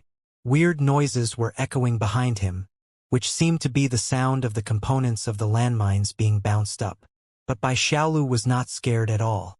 She could hear Boss Goldtooth's steady and powerful breathing, feel his vigorous fire of life, and hear his thunderous roars echoing in her ears. They can do it. They can do it. They can definitely survive. Jump! Boss Goldtooth suddenly pulled him. The two of them were only 20 to 30 meters away from the foxhole. Boom! The landmines behind them exploded. The blast pushed them out like a surging heat wave and hit the foxhole precisely. Bai Xiaolu felt that her entire back was burning. The fire soon penetrated into her lungs. She was in so much pain that she could barely speak. But the intense pain told every nerve in his body that he was still alive. He, ha ha ha ha. He lay in the foxhole and breathed for a long time before he let out a difficult and twisted laughter. The boy breathed in the scorching air and enjoyed the pain all over his body. Boss Goldtooth did not lie to him. They had made it and survived.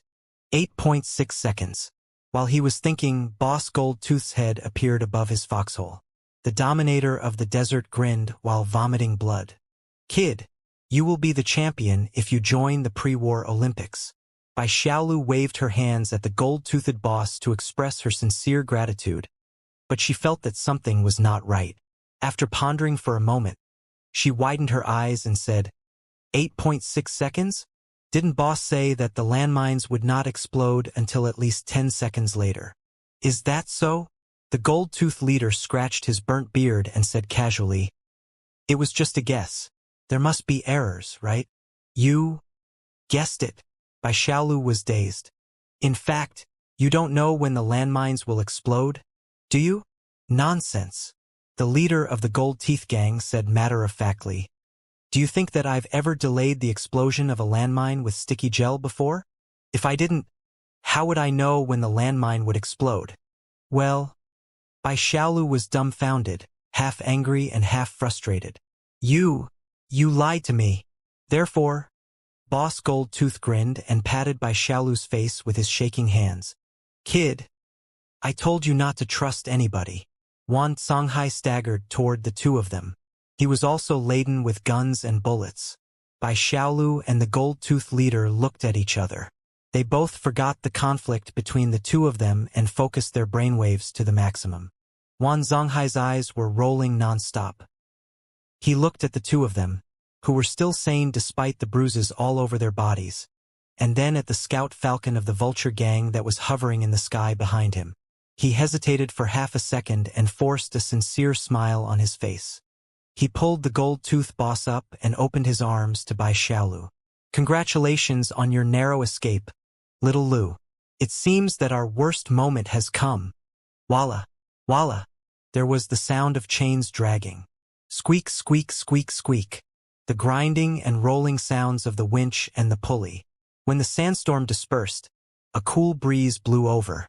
An underground wine cellar and a small shelter appeared in front of the three. Oh, there is actually electricity here all the time. This time we are really saved." Wan Zonghai was dancing and shouting. They were indeed hoping for a happy ending, as if all their bad luck had been consumed the moment Bai Xiaolu stepped on the landmine. After wandering around the wind power plant for a while, they found the ruins of the winery and the entrance to the wine cellar and the shelter. It was a fairly large wine cellar about the size of half a football field before the war. It was powered by a wind power plant. Although most of the wind power generators had been destroyed in the nuclear war, one or two of them were still functioning normally enough to support the daily use of a small wine cellar as a shelter.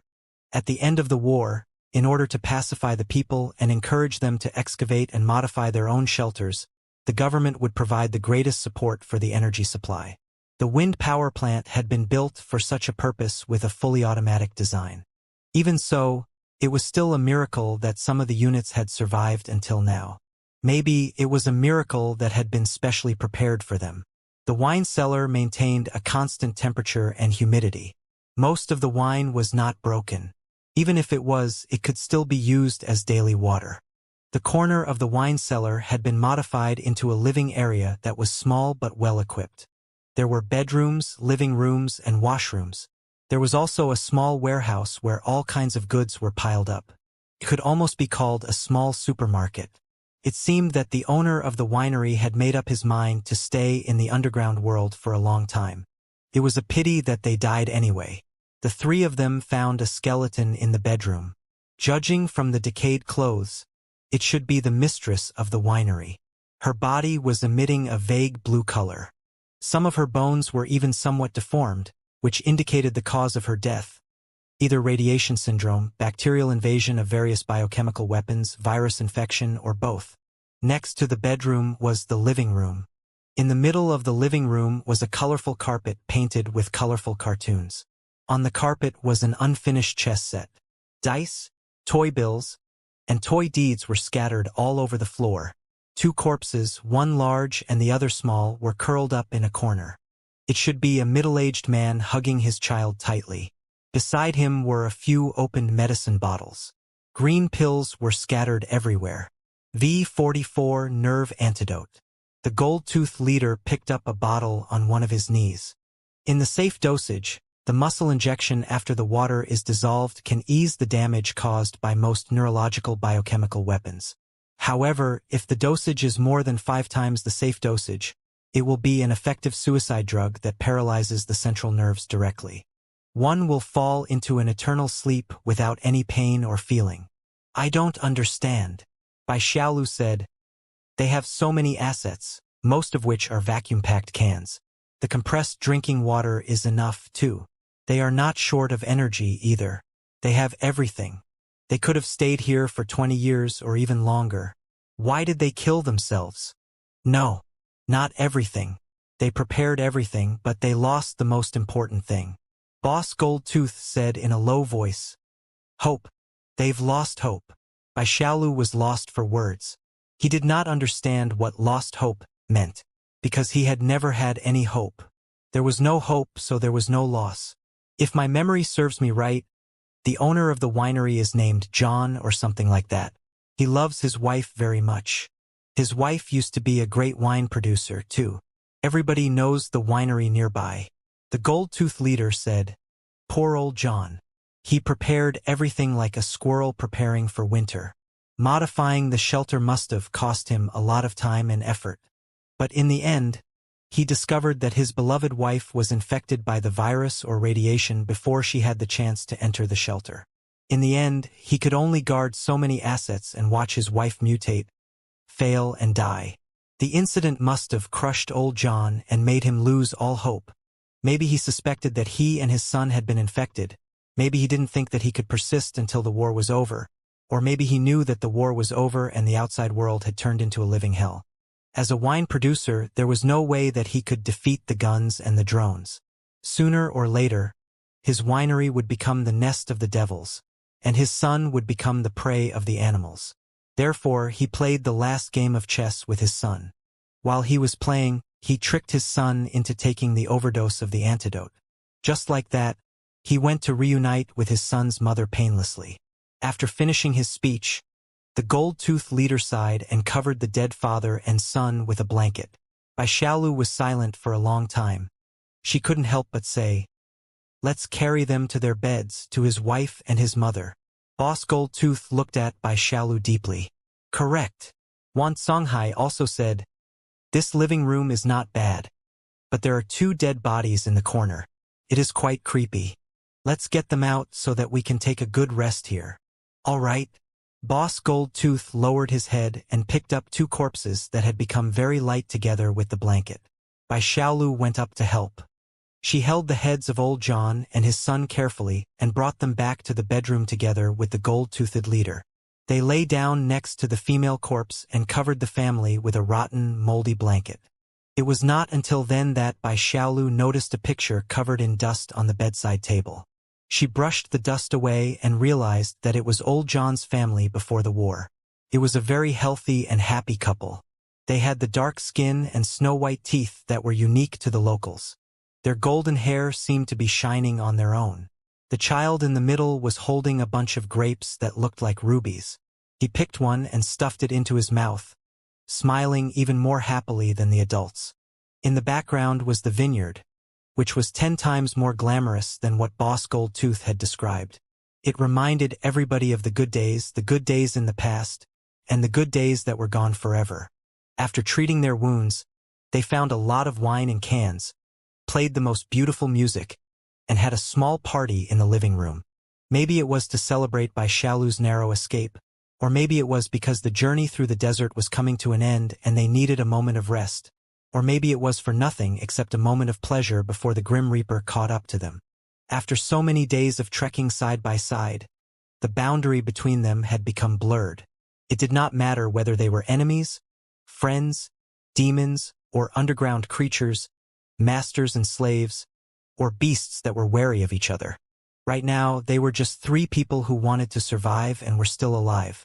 Needless to say about the boy and the young man, even the leader of the Gold Teeth Brotherhood put on a sincere smile after he went to the other corner of the wine cellar and fiddled with it mysteriously for a while. He told Bai Xiaolu that she did not need to worry about the pursuers anymore. He had found something better than a car, a radio station. He had already sent a message to someone he could trust. Reinforcements would arrive to rescue them very soon. The reinforcements boasted brand new apocalyptic technology and were fast enough to ignore the harsh terrain and the traps in the desert.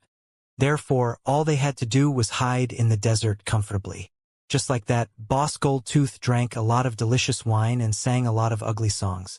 He forced the 2 kids to sing and drink with him again, which was quite unrestrained. Bai Xiaolu even suspected that, if he continued drinking, the wine would spurt out of all the wounds on his body like a large fountain. Boss Goldtooth finally collapsed on the couch. He waved his hands and asked Bai Xiaolu to get Wan Zonghai out. Wan Zonghai was drunk, too. He chuckled and hugged Bai Xiaolu's shoulder affectionately like an octopus. He said that Bai Xiaolu was his best brother and that he would never forget her when he distinguished himself one day. A brother's business was his own, and a brother's life was his own. He would definitely help his brother no matter what. Bai Xiaolu did not forget her mission. It seemed that this was his last chance to ask for the password with hypnosis. But Wan Zonghai was as slippery as a gyro that had been smeared with oil. Even though he was deeply hypnotized, he was still avoiding all questions related to the password subconsciously. Bai Xiaolu tried again and again, but Wan Zonghai was drunk, too, and soon fell asleep. Helpless, Bai Xiaolu could only stuff him into an empty wine barrel and report to Boss Goldtooth. When he returned to the living room, Boss Goldtooth was already somewhat sober. The floor was full of empty cans and wine bottles. Ancient, warm music was playing in the room. The cheerful laughter from a moment ago had faded away, making the room even more desolate and lonely. The dominator of the desert was leaning on the sofa with a cigarette in his hand. The smoke blurred his facial features. His eyes were lackluster. He coughed and stared at a picture. It was a picture of old John's family. Bai Xiaolu hesitated for a moment and walked to the opposite side of Boss Goldtooth. She sat cross-legged and said softly, "I'm sorry. He still hasn't told me. It doesn't matter.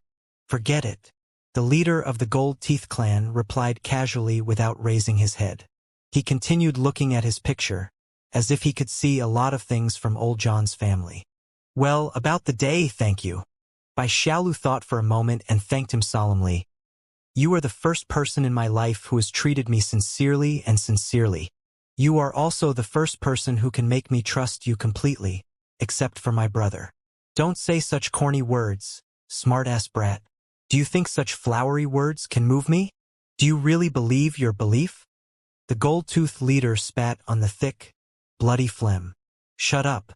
Don't stop me from enjoying music and wine." Bai Xiaolu was embarrassed. She could only rub her nose and look at Boss Goldtooth silently. The awkward silence between the 2 of them gradually grew larger. Maybe there was something inexplicable in the silence. Maybe because of the repeated impacts of alcohol on his brain cells. Boss Goldtooth's dark and rough face turned red within 5 minutes. He put down the photo and glared at Bai Xiaolu, asking in a low voice, "Why are you looking at me like that?" Bai Xiaolu smiled. She hunched her shoulders and asked the dominator of the desert in embarrassment, "Boss, what is this chess piece?" He pointed at old John and his son's unfinished chess piece. "That's strong chess, also known as millionaire." The gold-toothed leader glanced at them and said unhappily, "Was it fun?" Bai Xiaolu had nothing to say. "Who knows what you want to ask exactly?" Boss Gold-Tooth frowned. I don't know." Bai Xiaolu curled up even smaller. He was drunk too. "I don't want to ask anything. I just want to talk to you." "Why?" Boss Gold-Tooth stared at Bai Xiaolu. "I don't know." Bai Xiaolu shook her head again. "I don't know. Stupid brat." Boss Gold-Tooth sniffed and spat another mouthful of blood. This time, both the blood and the saliva were black. "I'm probably going to die. If the reinforcements arrive in time, I might be able to live a few days longer. God knows." Looking at the black blood that he vomited, Boss Gold-Tooth said slowly, "That's not important. What's important is that this is your best chance of escape. There's a 30% chance that you can kill me and take away all the assets here. There's a car in the underground garage in the back with enough fuel and other assets. You already know how to drive, right?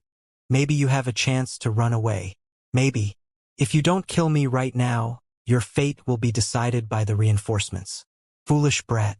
"If I were you, I would definitely take action and not entrust my fate to anybody else." "Probably." Bai Xiaolu bit her lips and shook her head. "But I'm not you. I can't do what you can. You are Boss Gold-Tooth, the dominator of the desert. I am just Bai Xiaolu." The leader of the Gold Teeth Brotherhood laughed. He was coughing and vomiting blood at the same time. "Kid, open another bottle of wine for me." Resting his head on the arm of the couch, the Gold-Tooth leader lay down comfortably. He squinted and mumbled, "Anything else you want to know? Just ask."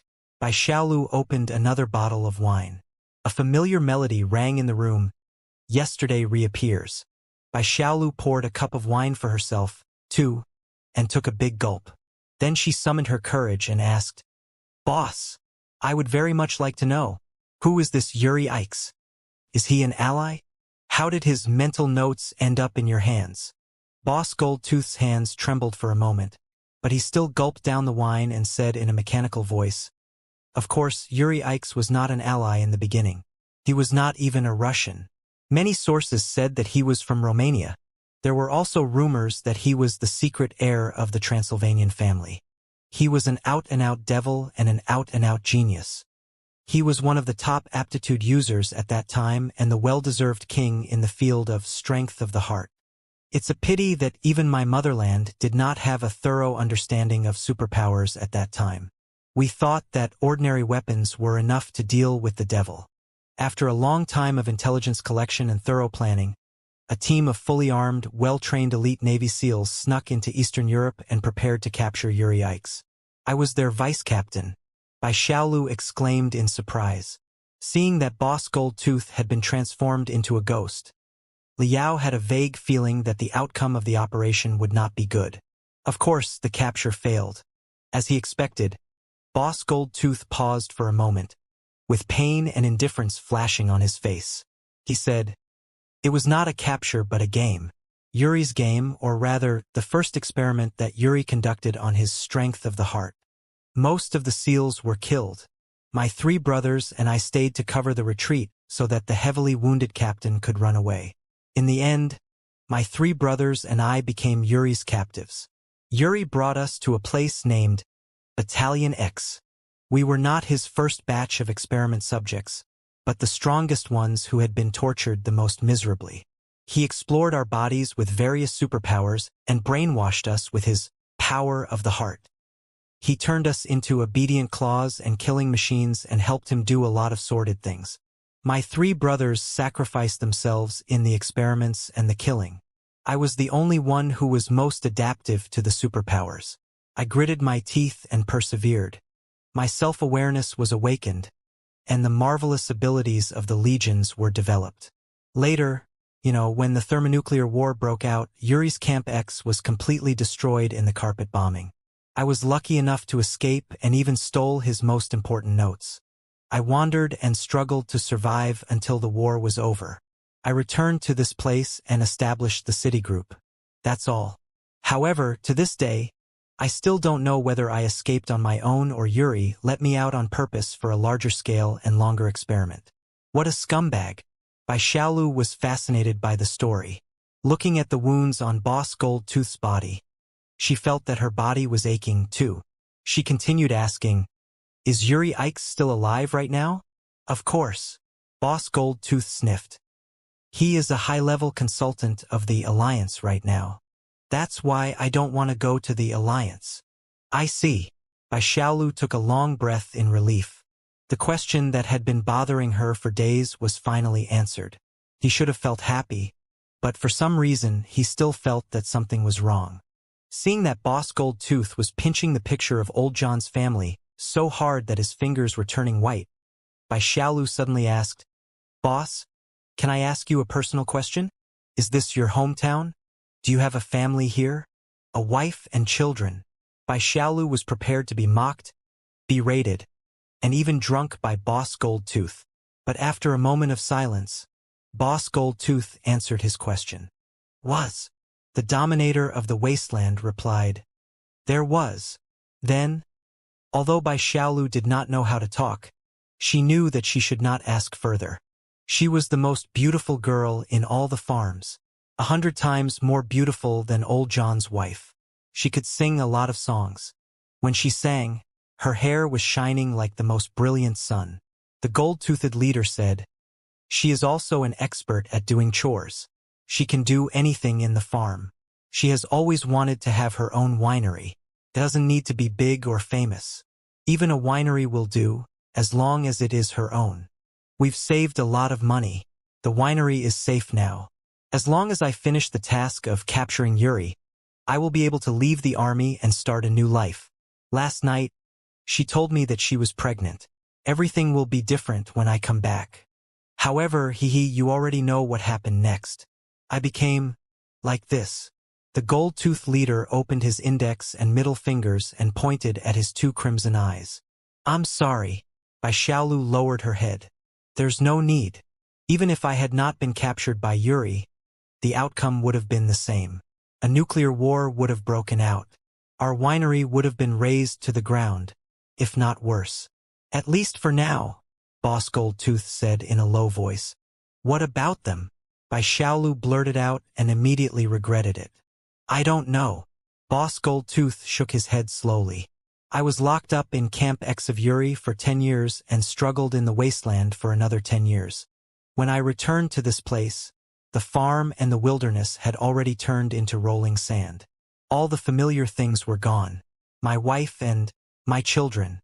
Who knows? Don't worry." Bai Xiaolu did not know how to comfort him. She replied clumsily, "Heaven helps the weak. They must be alive. You will find them." "Alive, alive," the gold-toothed leader said. "That's why I said you were stupid. Kid, you are living in the desert too. Do you really think such a life is better than death? I don't want them to be alive. I want them to be long dead. The moment the nuclear war breaks out, they will be melted in the high temperature of thousands of degrees in their sleep. It is the happiest outcome. Maybe they escaped to the underground in time and lived a carefree life there." Bai Xiaolu's mouth was dry. "You are an elite Navy SEAL, a martyr who sacrificed himself for the dangerous missions of your motherland. Your family should be given preferential treatment, shouldn't they?" Hearing that, Boss Goldtooth almost choked on his wine. "Ha ha ha ha. Sacrifice? Ha ha ha ha. Martyr? Ha ha ha ha. Preferential treatment." He threw away the bottle and stared at Bai Xiaolu. The redness in his eyes turned into extremely dangerous flames. "Kid, didn't you hear what I said just now? For several years, I was brainwashed by Yuri and became his minion and killing machine, helping him carry out the dirtiest and bloodiest missions. Therefore, in the eyes of the uppers, not only am I not a self-sacrificing martyr, I am also a despicable traitor and the most dangerous betrayer. How could I give any preferential treatment to my family? Besides, even if they are the family of the victims, they will not be able to enter the underground metropolis and become an underground demon without special circumstances." "Why?" Bai Xiaolu found it odd. That's not fair. Fair. The leader of the Gold-Tooth Legion sneered. As the scale of the war grows larger and larger, the casualties of the countries involved in the war will be calculated in the tens of millions. How many family members do they have? The space of the underground metropolis is limited.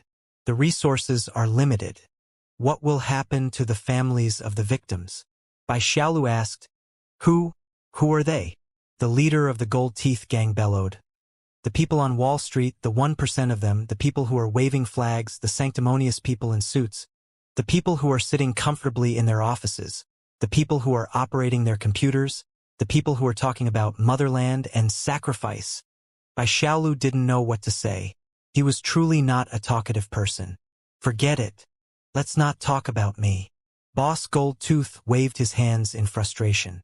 What about you, kid? Other than your brother who shares a body with you, what other family do you have? Where are your parents? I also have a twin sister. She is normal. She is separated from us, but right now her legs are not very good. As for her parents, Bai Xiaolu was not supposed to talk about it, but he hesitated for a moment and said, Our mother died a long time ago, just like many other women in the desert. As for our father, we don't have a father. You don't know who your father is? The Gold-Tooth leader smiled. It's all right. It's perfectly normal.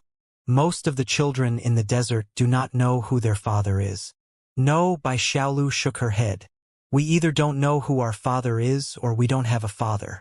At least, that's what our mother said when she was alive. What do you mean? What do you mean by no father? A very strange meteorite fell from the sky near the village where we lived a long time ago. The plants near the meteorite were very lush, and many strange animals that we had never seen before often appeared. Bai Xiaolu said, One time, my mother went to the depths of the meteorite forest by accident. She seemed to have taken a nap below the meteorite. When she came back, we were born. Ha! Boss Goldtooth couldn't help but laugh. We thought it was absurd, too. We didn't know why our mother made up such a lie. Bai Xiaolu blushed and said, Such things are very common in the wasteland. People are born like animals, die like animals, and reproduce like animals. 9 out of 10 children don't even know who their father is. Does it matter? At the very least, there is bound to be a father. I really don't understand why a mother would lie like that. It's nothing to be ashamed of. My sister and I have asked my mother repeatedly. It doesn't matter who it is. We can accept whoever it is. Even if she doesn't remember, at least tell us that there is a father. We will be satisfied. But my mother insisted that there was no such person. She got pregnant because she touched a meteorite. She said that the 3 of us were all children of the meteorite. It's true. Since then, she has been a bit crazy. She died soon after. Did you know, boss, that there was a time when I hated my mother and her crazy words? Why did she have to deceive us with such an absurd joke? Why did she have to say that we had no father? If we have a father, even if we don't know who he is, we can imagine him to our heart's content. He might be an invincible hero, he might be a villain who commits crimes, he might be an evil and terrifying devil king, he might be a wandering traveler, or he might be a handsome and confident underground clan member. That's all good, right? That's all good. But children of the meteorite? A broken stone that fell from the sky? That's not funny at all. It is not funny. But don't hate your mother, the leader said. Maybe she has her reasons. Of course, we don't hate her anymore. We just feel sorry for her. Bai Xiaolu sighed. After all, we have nothing in the desert. It doesn't matter even if we don't have a father. The 2 of them fell silent again, not knowing what to say. Maybe it was a coincidence. But they both turned to the center of the carpet where old John and his son had played strong chess. His gaze was very sticky, unable to break away for a long time. Kid, if you find your father one day, the Gold-Tooth leader asked, what do you want to talk to him about? I don't know. What about you? Bai Xiaolu shook her head. If you find your child, what will you say to him and what will you do? I don't know. I've never thought of such a thing. They should be long dead. Boss Gold-Tooth finally retreated his eyes and took a long breath.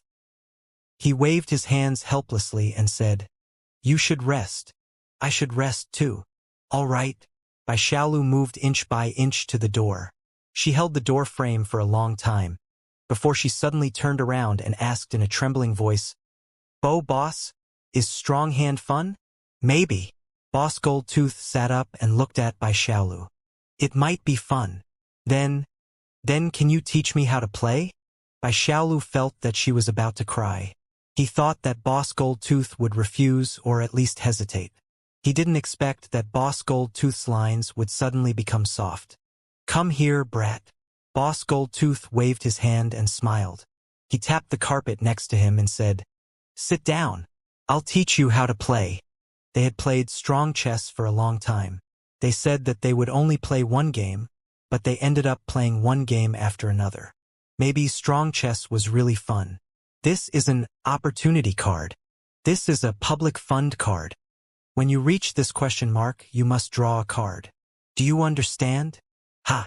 I have a water factory and a railway company. You are dead for sure, kid. How about this? If we buy all 3 plots of the same color, the rent can be doubled, right, boss? Then you will have to pay me. Right, boss? Hey. Get out of jail. What are you talking about? Pay income tax? Is there such a thing?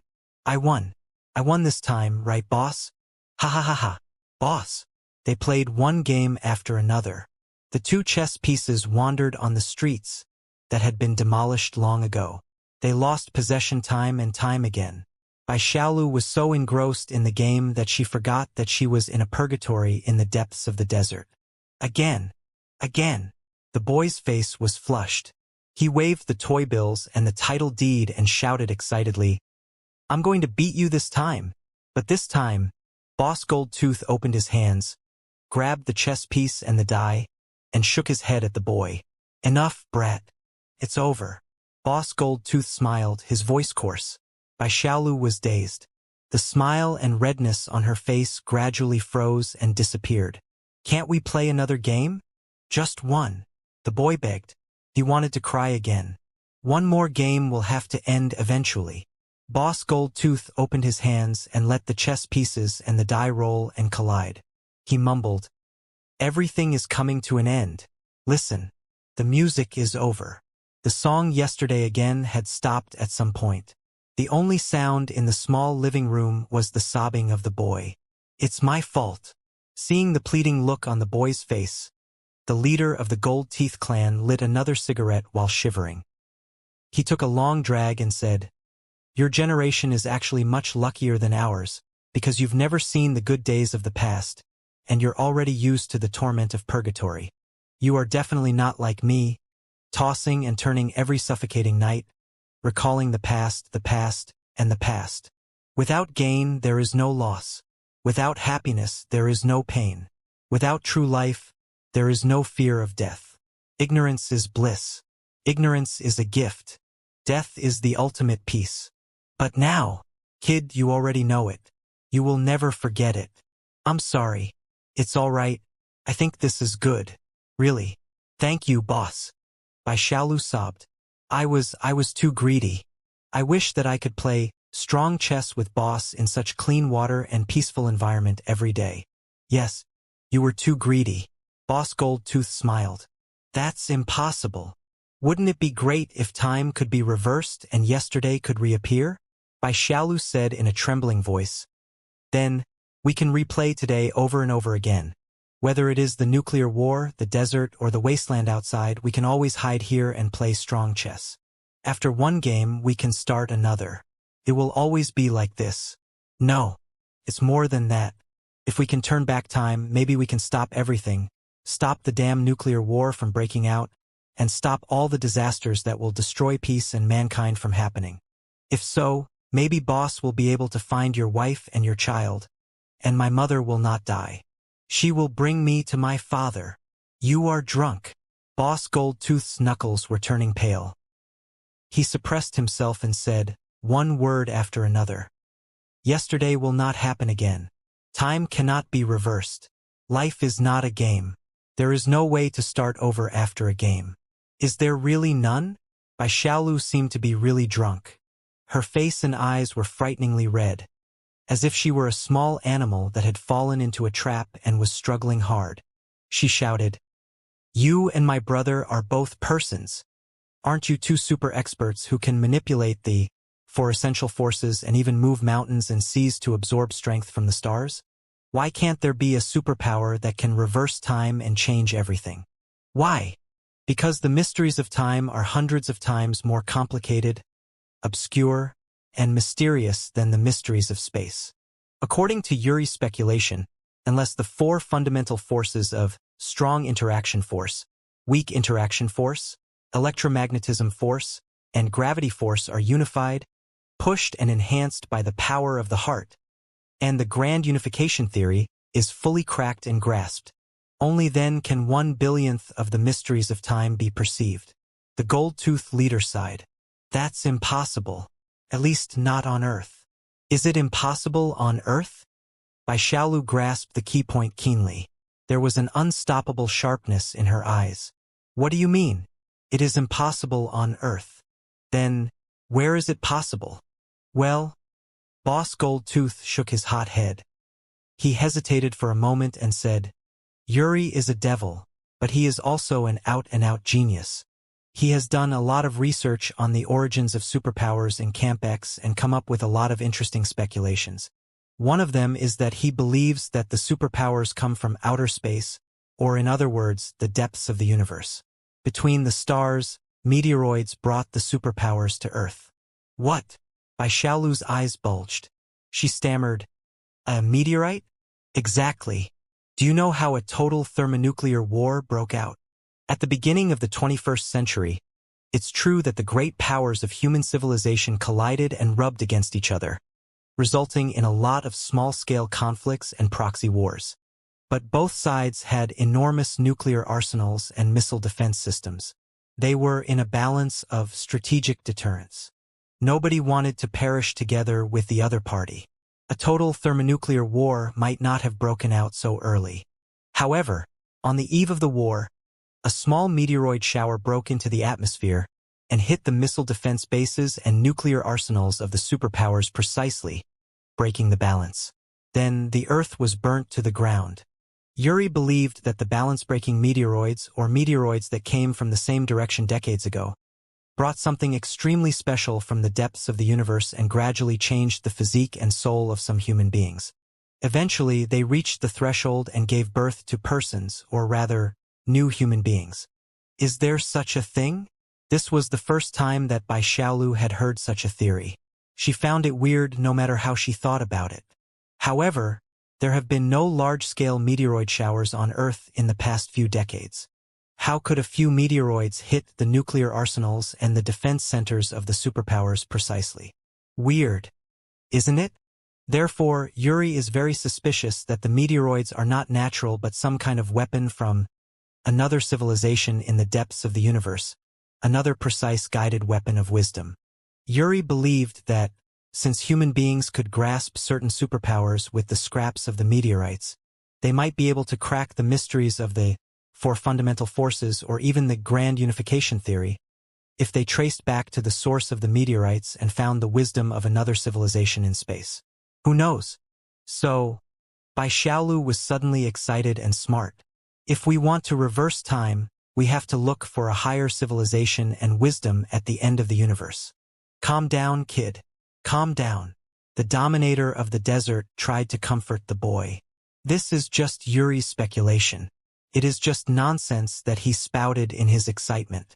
Besides, why would you go to the end of the universe? Why is it impossible? Looking at the chess pieces on the ground, Bai Xiaolu clutched one of them so hard that it was bleeding. As long as I can reverse time and save everything, I will endure any pain and be willing to pay any price.